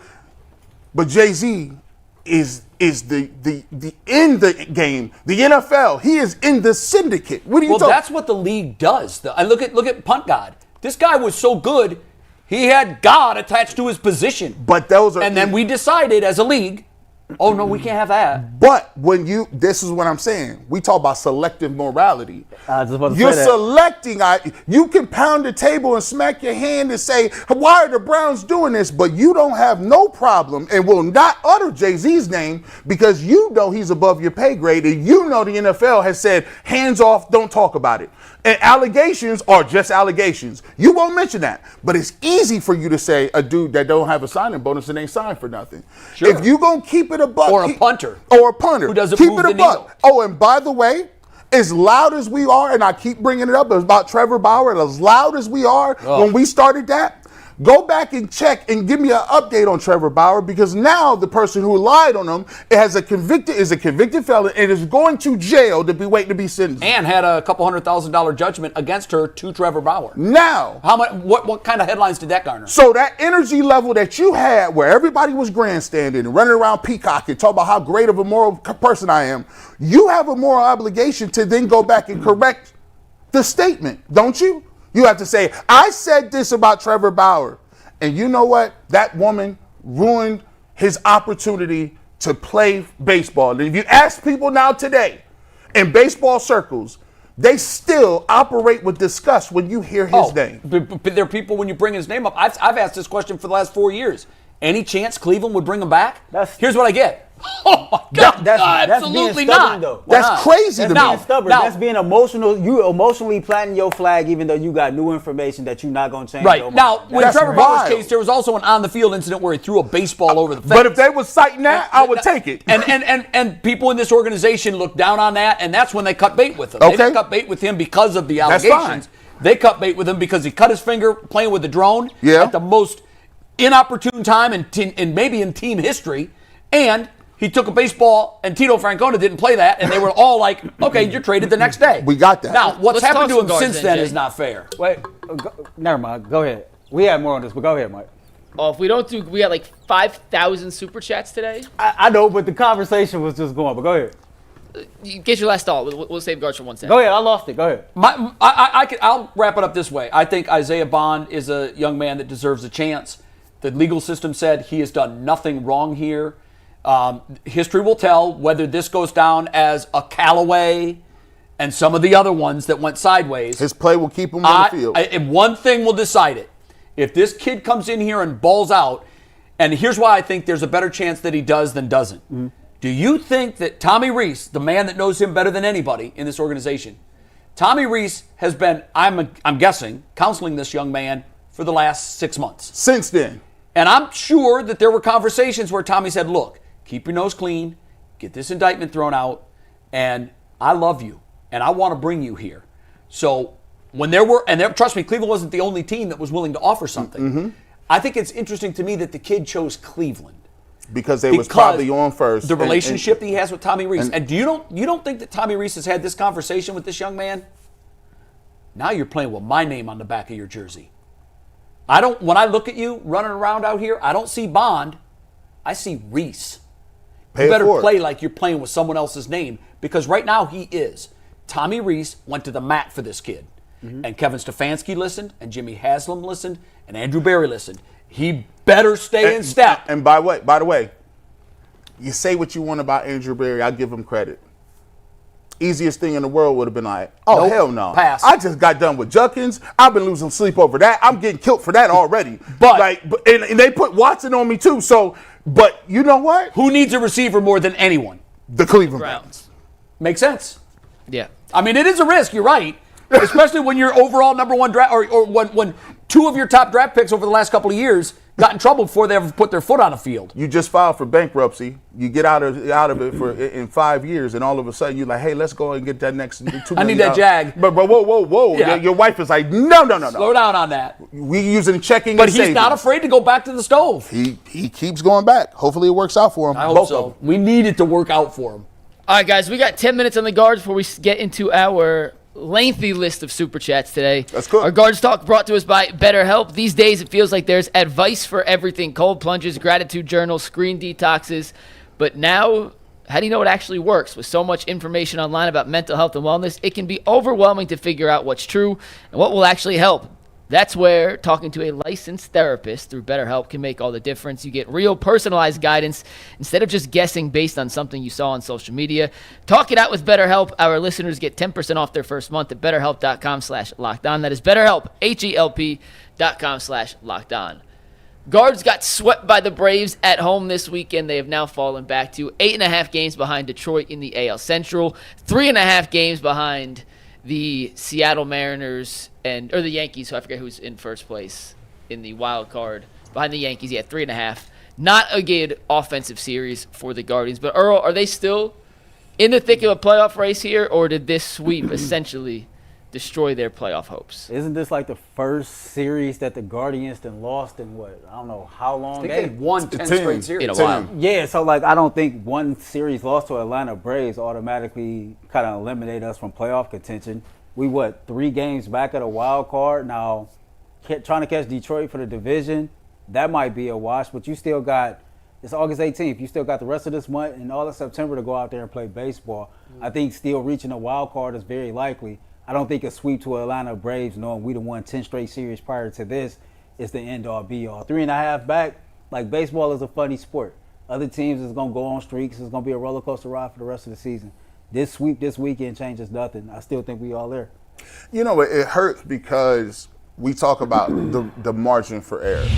And that's the thing that hurts when you put yourself behind the 8 ball, when you're 10 games back. Now you put yourself in a situation where you got this pressure to win 2 out of every 3 games or to win every series, right? And sometimes in baseball, you're not going to win every series. So it just highlights the fact of how difficult it is to climb out of a hole, even when you're playing good baseball, even when you, over the long period, over the long stretch, you've been playing some of the best baseball in the league. However, the hole that you got put into because you slumped during that middle little area of the season really hurt you. And so I think, to me, the Tigers will rebound. And I haven't checked out the Tigers with the last win-loss record in the last 10. They're getting a little hot. But they're going to right the ship a little bit. They're not going to just fall off. And now you're looking at the wild card. Yes, you're 3 behind. But we kind of see why the Guardians' deficiencies are there. So when you look at the Guardians, you can see in their game why it is that they aren't.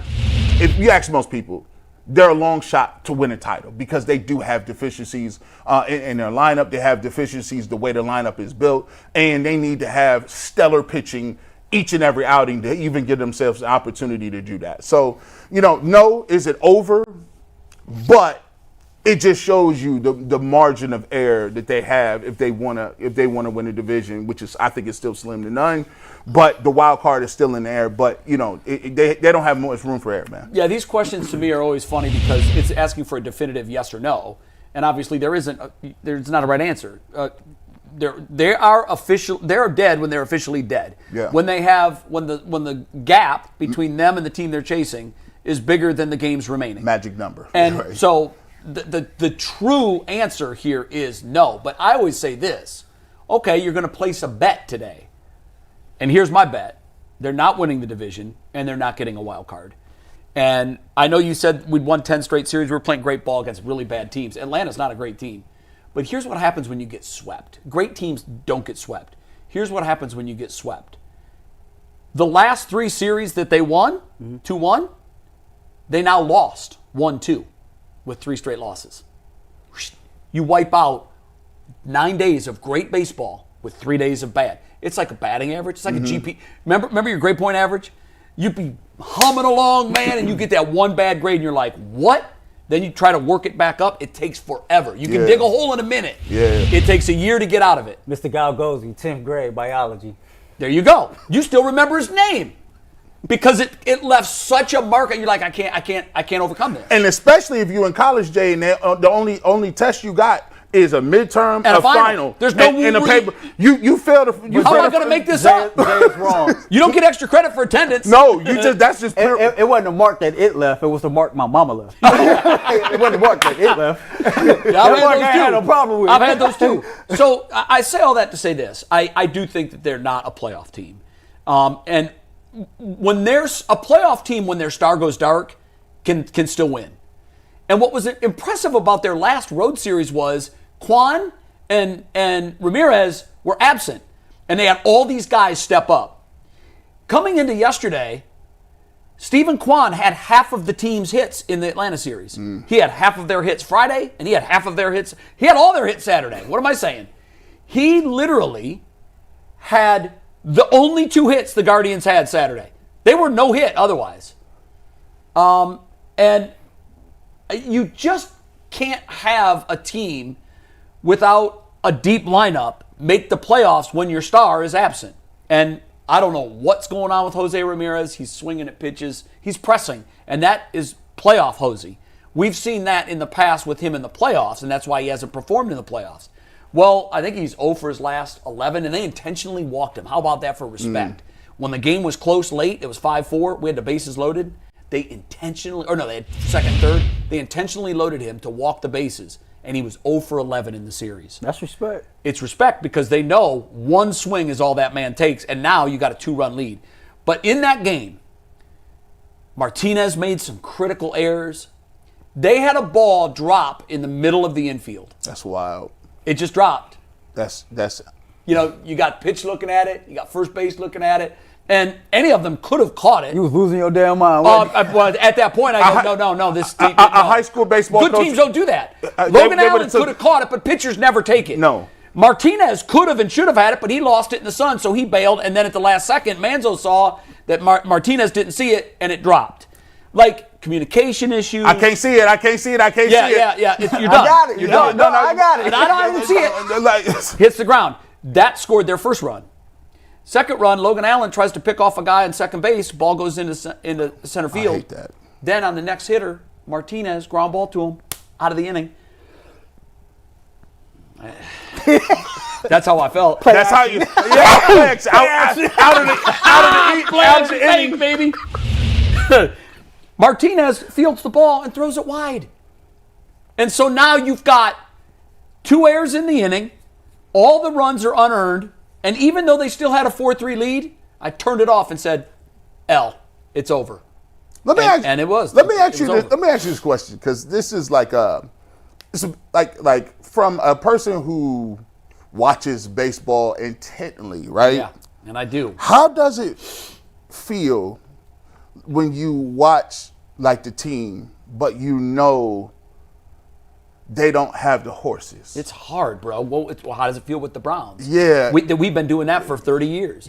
40 years. But you have hope. And especially when they've been masking their deficiencies with wins, and that's what they've done over the last 30 days. Yeah. Remember, the lead was 15.5, then it was 5.5 on Detroit. And we thought, wow, they erased a 10-game cushion. But here's how this works. You can undo it like that. Now we're back to 8.5. I got a follow-up question. Yeah. What the hell did happen to Slade the last 2 games? My son went to the game when we went to the concert, and he wanted to place some bets. We were talking at dinner. He and a friend were going to go to the game, and we were picking the bets. And I go, Slade scares me, man. He got jacked last time out. And typically, when a guy who's had a really good year and then falls off like that, and we're in August, I said that typically is dead arm season. I'm worried about Slade. He went up there and got lit up like a Christmas tree. And so now I'm not saying that this is going to be him the rest of the year. A lot of times guys just go through that and then they get it back. I hope he does. I hope the league hasn't figured out what he's doing. He hasn't looked like the same guy. The other thing that drove me nuts, in the series, the Guardians had 12 hits. At one point, Stephen Quan had half their hits. Yesterday, you got a guy, bottom of the lineup, in Bo Naylor, with 4 hits. He was 4 for 4. Like if one of the stars would have contributed. When you get a 4 for 4 from a guy that's at 170, you better win. In the 8th inning, with runners at first and second. Now, I don't know if this was Steven doing it on his own or if this was put on by vote. But why is the guy who's your best hitter right now bunting? Yeah, that was wild. And he pops it up and he makes an easy out. So your hottest bat, you were going to sacrifice anyhow. Let the man swing away. He's your hottest bat. What are we doing? Who gave the bunt signal? I want to know. I didn't look. I didn't watch any of the post game. Who gave the code red? Mikey, I don't know if you saw it. I don't know. Yeah, who ordered the code red? I don't know. Did Quan do it on his own? Look, if he did, I'm not going to beat him up too much. It is a smart play. Do you think Quan has that flexibility to be able to make those I calls would think on that his he own? does, yeah. I think there's 2 guys on the roster that would have that kind of cachet, and I think Quan and Ramirez would be the guys. Here's the situation. Late innings, down by 1, first and second, nobody out. If the book says, and you're absolutely laying a bunt. Mm-hmm. But this is where the book drives me nuts, guys. What does the heart and the mind say? What does the manager with the feel for the game? I want guys going How Quan's aggressive. been hitting. I want to make aggressive mistakes. Let the man swing away. Now, there's every chance he hits into a 6-4-3 double play. But I want to fail with him swinging. Yeah. I don't want to fail this way. No, that's fine. And I thought they took the bat out of his hand at an inopportune moment. I would have loved to have seen what he could have done. And then Albert again. Hosey is just pressing. He's pressing so hard that I hate to see when great players are in slumps, and usually he's been unaffected by this, but he's slumping, and it's showing. It is absolutely showing, chasing bad pitches. So I don't think they're going to get the wild card. I do think the Yankees are in a tailspin too, and they can't find the throttle. So I think it's going to be interesting. I think one of these 2 teams is going to back into it. But 3 games at this point in the season, I know there's 6 weeks. It's a tough ask because there's other teams in that. Look at the Royals now. Royals are 1 behind us. And we just got to Half fight. a game. Half a game behind us. That's, a couple of days ago we had, 4.5 games on Kansas City? And you're also playing Texas and Tampa Bay in the next 2 weeks. So yeah, it's going to be an interesting it stretch. will be. All right, guys, let's get to Super Chats. We got 34 of them. So Monique, we're going to Chris. get some Super Chats in. Appreciate everyone sending them out. Super Where are we Chat today. going? Where are we going for lunch? All these Super Chats. Listen, when we start getting the money from Super Chats, I will be a very happy man. That goes upstairs to people that we don't see. But we appreciate everyone for spending Some their of it money could go with us. into the catering services. I'm just saying. It could. Steve Becker coming next 2 weeks. No, 3 weeks. See, He'll if be we're here. saying things that is triggering people to, I want to comment so badly on that, I'm going to pay. Like, You're doing a good job. Somebody paid $50 to tell Mike how wrong he was 2 weeks ago. and that guy was wrong, I remember, Yeah, right? I was right. Yeah. I was right. He might as well just taken a 50 and set it on fire. Hey, we No. appreciate it. Listen, We I like appreciate it. all. Listen, We appreciate it. If you want, Right or wrong, keep them coming. If you want to roast G. Bush, come on and roast me. Come on. That's the for whole 25. point. That's the whole point. Super Chats today are brought to us by Game Time, guys. Take the guesswork out of buying tickets with Game Time. Download the Roast Game me Time for app, 25. create an account, Yes. use promo code LOCKDOWNNFL for $20 off your first purchase. Once again, create an account, redeem code LOCKDOWNNFL for $20 off. Download the Game Time today. Last minute tickets, lowest prices guaranteed. All right, we're going to do Super Chats, no overtime, because it's going to go into overtime. Wow. So let's start with it. We got 34 of them, and we're going to knock them out. Cartel Lifestyle said, Dillon got caught trying to use cliches and coach speak with the competitors versus entertainers comment. He mistakenly and subconsciously exposed himself. May have. That's what That- I said. I cannot eliminate that as a possibility. And I give you subconsciously, though. He didn't do it intentionally. and the fact he's not used to. So he's not a person that's not been. He's never been mentioned in any bad light in terms of people giving him that level of pushback where it's like it's you versus him. What you think about that? He's like, whoa, what you mean? And it wasn't even asked that way. Yeah, You know? like- I mean, he took it there. And the If Didi he was did like, that. we gotta ask her when she come on. When she come in, I need to ask her When did she come on? Wednesdays? I think next week's her first appearance. So Okay, we gonna see. we'll have a DD on. James Mace sent 2 back-to-back. He said, Earl said C- with a straight face. I gave Dillon a B. And then he said, G. Bush was right. I changed my mind. Dillon as a C+, not a B. I My bad, almost Earl. went C+ because to your point, I got to see touchdown drives in the red zone. I don't want field goals. It gets you beat.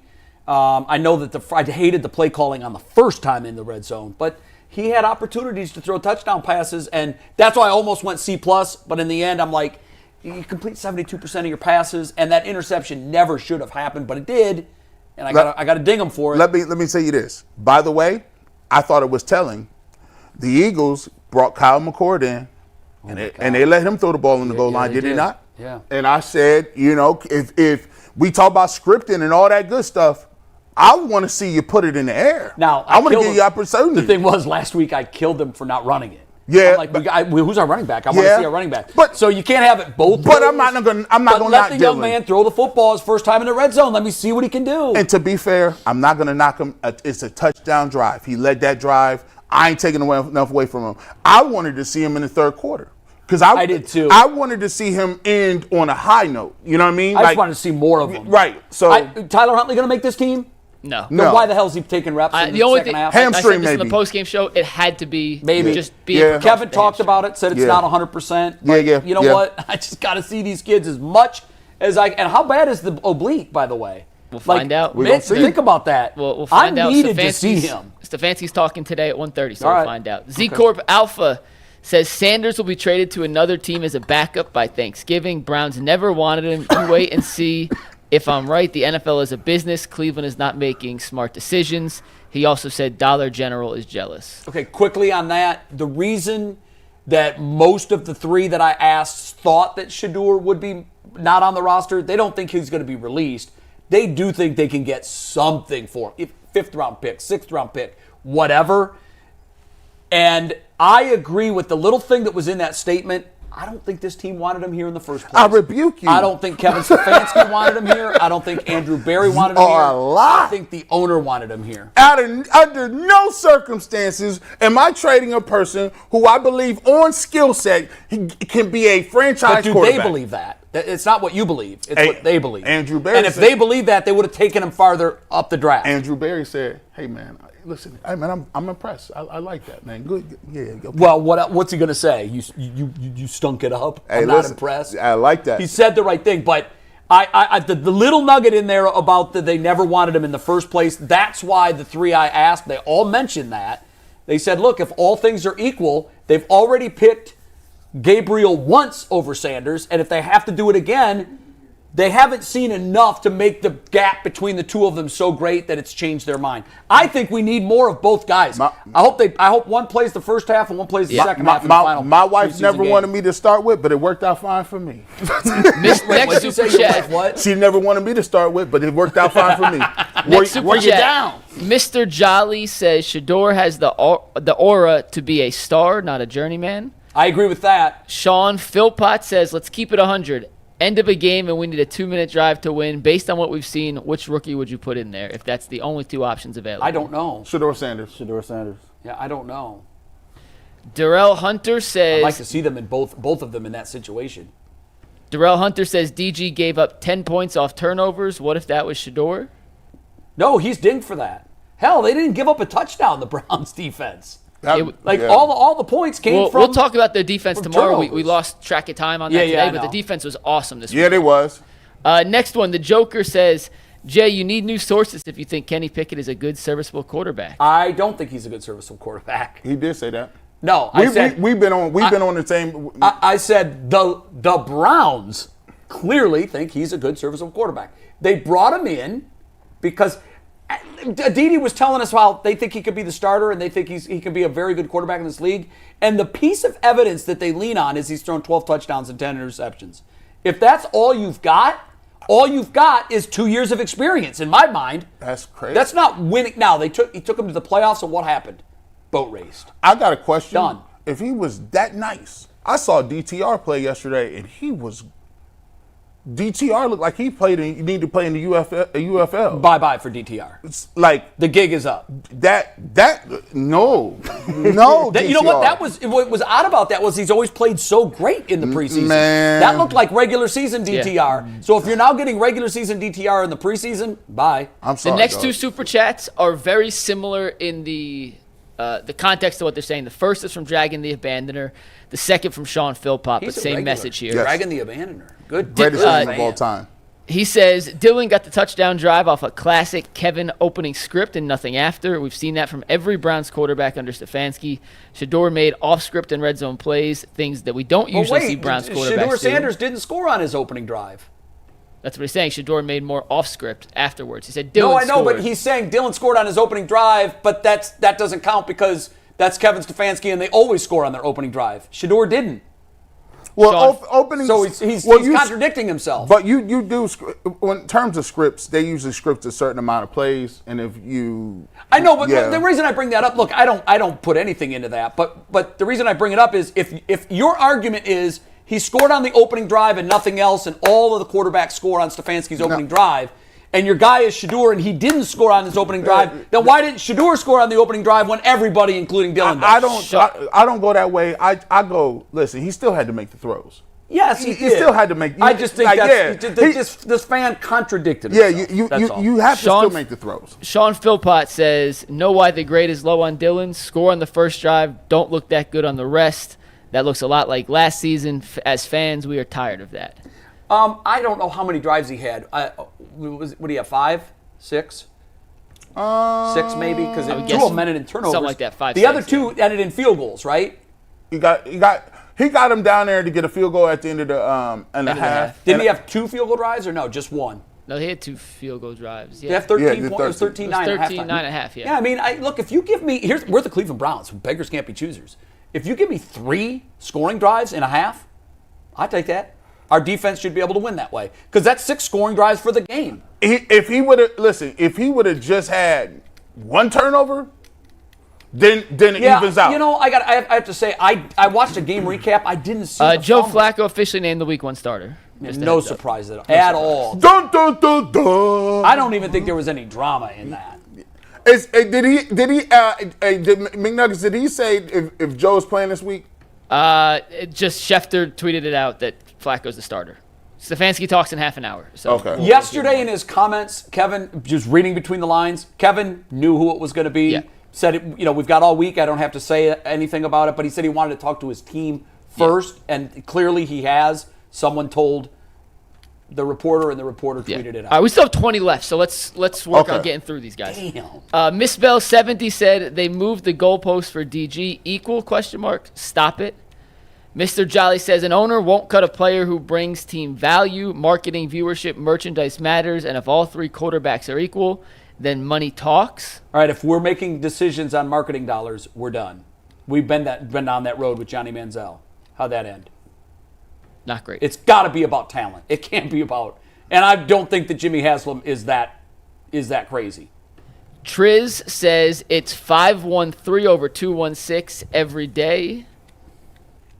Kirk Davis says, hey, Jay, you got any more of that weed you're smoking? I've never smoked in my life, so you can't use that as an excuse. I've been hit on the head a lot, hard. Concussion. Hard. I got hit with a 95-mile-an-hour fastball. Okay, there you go. Broke. That's we gonna go to that one. My bad takes in your eyes are definitely more tied to the 95-mile-an-hour fastball to the crown because I've never smoked weed. Although I will say, coming to work on 480, I get a contact buzz because I'm in my convertible. I swear to you, every third motorist I pass is smoking weed. Hey, listen. It just billows into my car because the top's down. That was a Dillon Gabriel sneak dish. You see how he threw that convertible in there? Well, that's why I'm smelling it. If I'm in a closed car with my air on, I'm probably not smelling it. Yeah, but my top's down and it just wafts into my car. And I play this little game, and I'm about 80%.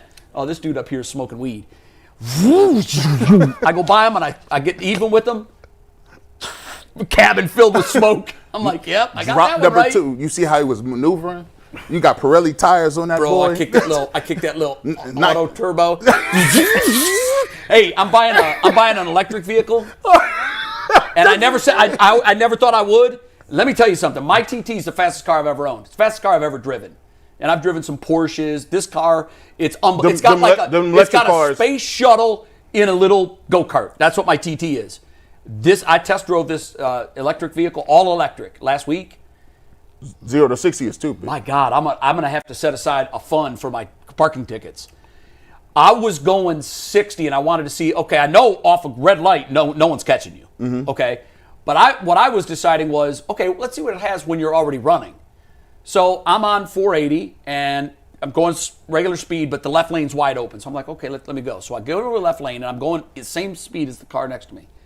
And I wasn't ready for this. I pounded the gas. It threw me back, and I was going 100 in maybe less than 2 seconds. So they were saying this, Myles Garrett, turn your TV off right now. Yes, don't listen to that. But I'm telling you, this is a whole new level. Yeah, the electric cars, they'd be moving. All right, next super chat, Miss Bell 70 says, what's in your heart comes out of your mouth. Fact. Shalomate says, go blue. Earl, what about the Browns excites you most? That was like a question for me. Like that's a good question, actually. What about the Browns excite me the most for this upcoming season? Because for some odd reason, every other year under Stefanski's tenure, when we don't expect him to do anything, they do more than That's they true. So, So you're looking at that's a great topic for opening week It is. because we could go really deep on that. We'll add it in. I think treetops. I'm looking at the defense. I think the big question that we didn't get to today on the defense is could this defense be better than the 23 defense? 2 weeks Or in a are row. we buying our own hype like living in that echo chamber? But that's a great topic for opening week. Next one, Miss Bell 70 says, GB is human. He never thought he'd be in a competition with anyone, especially Shador. Tough for anyone. If he's so nice, why throw shade towards anyone? I think instead of GB, she meant DG. Yeah. Other M. than Bynes says, if Shador was drafted second or last, he was going to be a lightning rod the media used to create some buzz. We are talking about him today, and he didn't play. Yeah, that's super It's facts. the circus. It's part of the circus. It's not fair to the young man either. Amala Sound says, this chat is so funny. James May says, if you literally want a real riot in Cleveland, cut Shador. He better not go anywhere. Rick Snyder says, how we have lowered the QB bar. In what world is a pick six, a lost fumble, blowing a turnover, and being down 13-12 in two corners a C- or a B-? What was the blowing the turnover? I don't get that reference. Not sure. I don't know what that.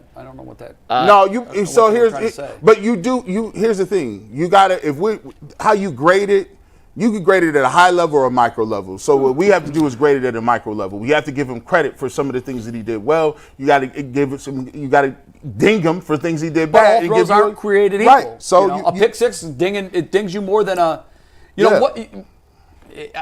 throw in the end zone takes 7 points away from you, but a pick six gives the other team 7 points. It's a They swing. both kill you. Yeah. So By the way, the Kurt Warner breakdown I thought was excellent. I know we The didn't one I talk sent you about this it. morning?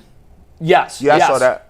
I had already seen it, but that to me really breaks down. It's assignment football. It's where are you? Where are you supposed to be? And ultimately, even watching that and knowing that the wide receiver was absolutely in the wrong place, and I thought the tight end pulling his arms back because he thought the ball was intended for the wide receiver. Just throw it away. Like, throw it away. and at last, if nothing else, like the tight end, knock it down. But none of that excuses Dillon Gabriel because he's the one that saw it and pulled the trigger on it. So ultimately, that interception can't happen if he doesn't throw it. Yep. Next one, Sky High says, Jay, cutting off your other co-host doesn't make you right. DG is clearly better than Shador, and it was a shot at it was a shot at 12. Does the Dan Lanning speech ring any bells? Yeah, I brought that up, actually. I brought up the Dan Lanning speech. This next one is my favorite super chat of the 30-plus we've gotten. The goalposts are moving so much, D-Hop might actually be able to make it. Hey, how much is the average Super chat? Yeah, what is that usually? Anywhere between 99 cents to $10. Oh, really? You could put whatever. You could make a 1 cent super chat. Oh my! If you wanted. I think you could do 1 cent. At some point, we probably should say these might not be worth it. For a penny? Maybe $1's the lowest. I could be wrong. Yeah, I don't know. That one was $2. I've never seen even how. I've never given a super chat. I don't even know how they. What do? You pin your credit card to your account? Is that how you pay? I guess. Yeah. I don't know. Hey, well, listen. Shout out to those. I always say, people, if don't get it twisted. If you can't afford to send a super chat, you know which way you can help us out. You can hit a like button. You can put a comment section, and it's free, and it helps our content be put out to other people who might want to see it. That's a fact. Guess what? You ain't got no money. You ain't got it. Just go ahead and show Where are love. we in subscribers these days? 66,000, 67. That's pretty good, right? You're doing very well. Very, very well. 66,000. That's 67. That, almost at 68. It's ironic that it fills Brown Stadium. Yes. There's a good point. It Yep. fills All right. Next two are Huntington about Bank Brown Field, I'm Stadium. sorry. Two very different ends of the spectrum. Boz Crow says, all you need to know about the character quality of the Haslams is Bernie not being in the Ring of Honor. Inexcusable and disgusting. It's a black mark. Peter G followed up with that, saying Bernie Kosar did not win a Super Bowl for the Browns, was not a Hall of Famer. He doesn't deserve the Ring of Honor hold on. or his number retired. You guys are being emotional. No, we're not. There are plenty of guys in the Ring of Honor that didn't win Super Bowls. Yeah. You Lots do of them. realize we've never won a Super Bowl. Nobody up to one. So if that's your standard, we got no Ring of Honor. And that might be more appropriate. Hey, listen, because it's more than that. Like when you talk about since 1999, the only quarterback that you mentioned since 1989 it's Bernie Kosar. That's it. We've had one. He's the only person that got you as far as you can. Hey, who was that said, you don't know how old these people are. You wouldn't have any idea, right? Nope. No idea. To me, I would excuse him if he's 30. He never saw Bernie play. That would be like someone. That's BS. Now, wait a I minute. didn't see Bernie play either, and I wouldn't say no stuff like that. But here's the thing. Not everybody is as educated as you or digs into the history. There is a real phenomenon that if you didn't see him, it never happened. Now, Yeah. I think that is ridiculous. That go educate yourself. Go watch what you don't know and learn. But if this person was 45, that might be one of the most egregious comments of all time. He didn't win a Super Bowl. He's not in the Hall of Fame. He doesn't deserve to go in. Jay, listen, we're not talking about age groups, but I blame your age group for it. 1,000%. JFK and the moon landing. 1,000%. I'm like, what? Hey, there used to be a thing that said, until I see it, it didn't happen. And you saw But it. then it was like, well, I saw it, but it still didn't happen. That's crazy. That's stupid. That's what that is. That's stupid. We got just a couple Although now we got AI. So Now AI is kind of funny. That the AI is crazy. I saw Go an ahead. AI video of Putin and Zelensky arm wrestling, and I swear to God, it was the most real AI video I've ever seen. I don't know what. It's getting indistinguishable. I'm like, that's real. That getting freaking happened. Their video, their face, they were sweating. I'm like, I can't believe what I see anymore. How many women we got, McNuggets? Just a couple more. Just Rip a couple more. them off. D4L Josh says, forget arguing over the rookies. Small hands Pickett has to go. Does he have small hands? I didn't know that. Yeah, they're It's tiny. tiny. I did not know that. Tiny. Yeah, typically, boy, it's tough to I can't succeed talk in about this. another man's hands. Tough to. Well, listen, at the combine, they measure them. Hey, what about Earl? What about saying? Let me see your hands real quick. Mike, read the next super chat, please. I'm not engaged in none of this foolery, man. Next super chat, please. Stop talking about my damn hands. Next super chat. Chazark Israel says, DG gives all the little people hope, so play the little guy more and free 12 so the Browns can return to their true Ain't form. no free. On the little We're guy not narrative, free. what is he? Is it and what was he measured at the combine? That's the only thing I trust. Gabriel? Was he 5'11" at the combine? He is Because there's a narrative that you can't win a Super Bowl if you're short. He came in at 5'11". Okay, Russell Wilson won a Super Bowl.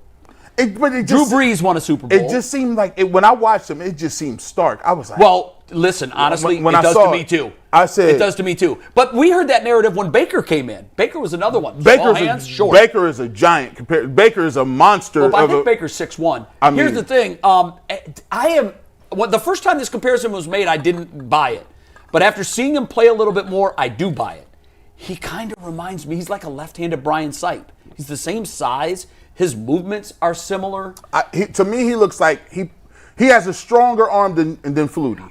You said earlier you were surprised by his arm strength. I noted about his arm strength when Ohio State played Oregon in both games. So I wasn't shocked by it, but there were a couple throws that he made that I was like, damn. He like that one over the middle where he zipped. The linebacker was standing there. He just zipped it past him. But the memes are hilarious. I don't know if you guys saw the one where they were arresting a midget. Small person.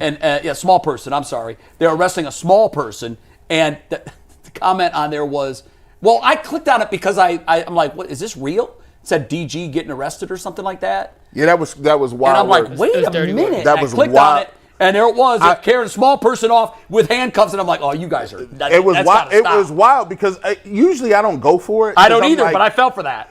It'd be the NBA Centel. Shout out to NBA Centel. It got me. All right, three more. D4L Josh says, G, we need you on with Q on Wednesday. G, you are on. You made a blockbuster trade with Bull, so you are on Wednesday with Q. Who's Q? Quincy Carrier.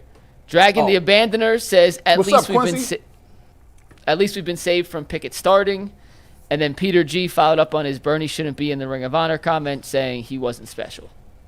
And that is going to wrap up the most super chats we've ever had on a UCSS. That was wild. So, appreciate y'all tuning in. We'll see you tomorrow. On the Ultimate Cleveland Sports Show. Peace.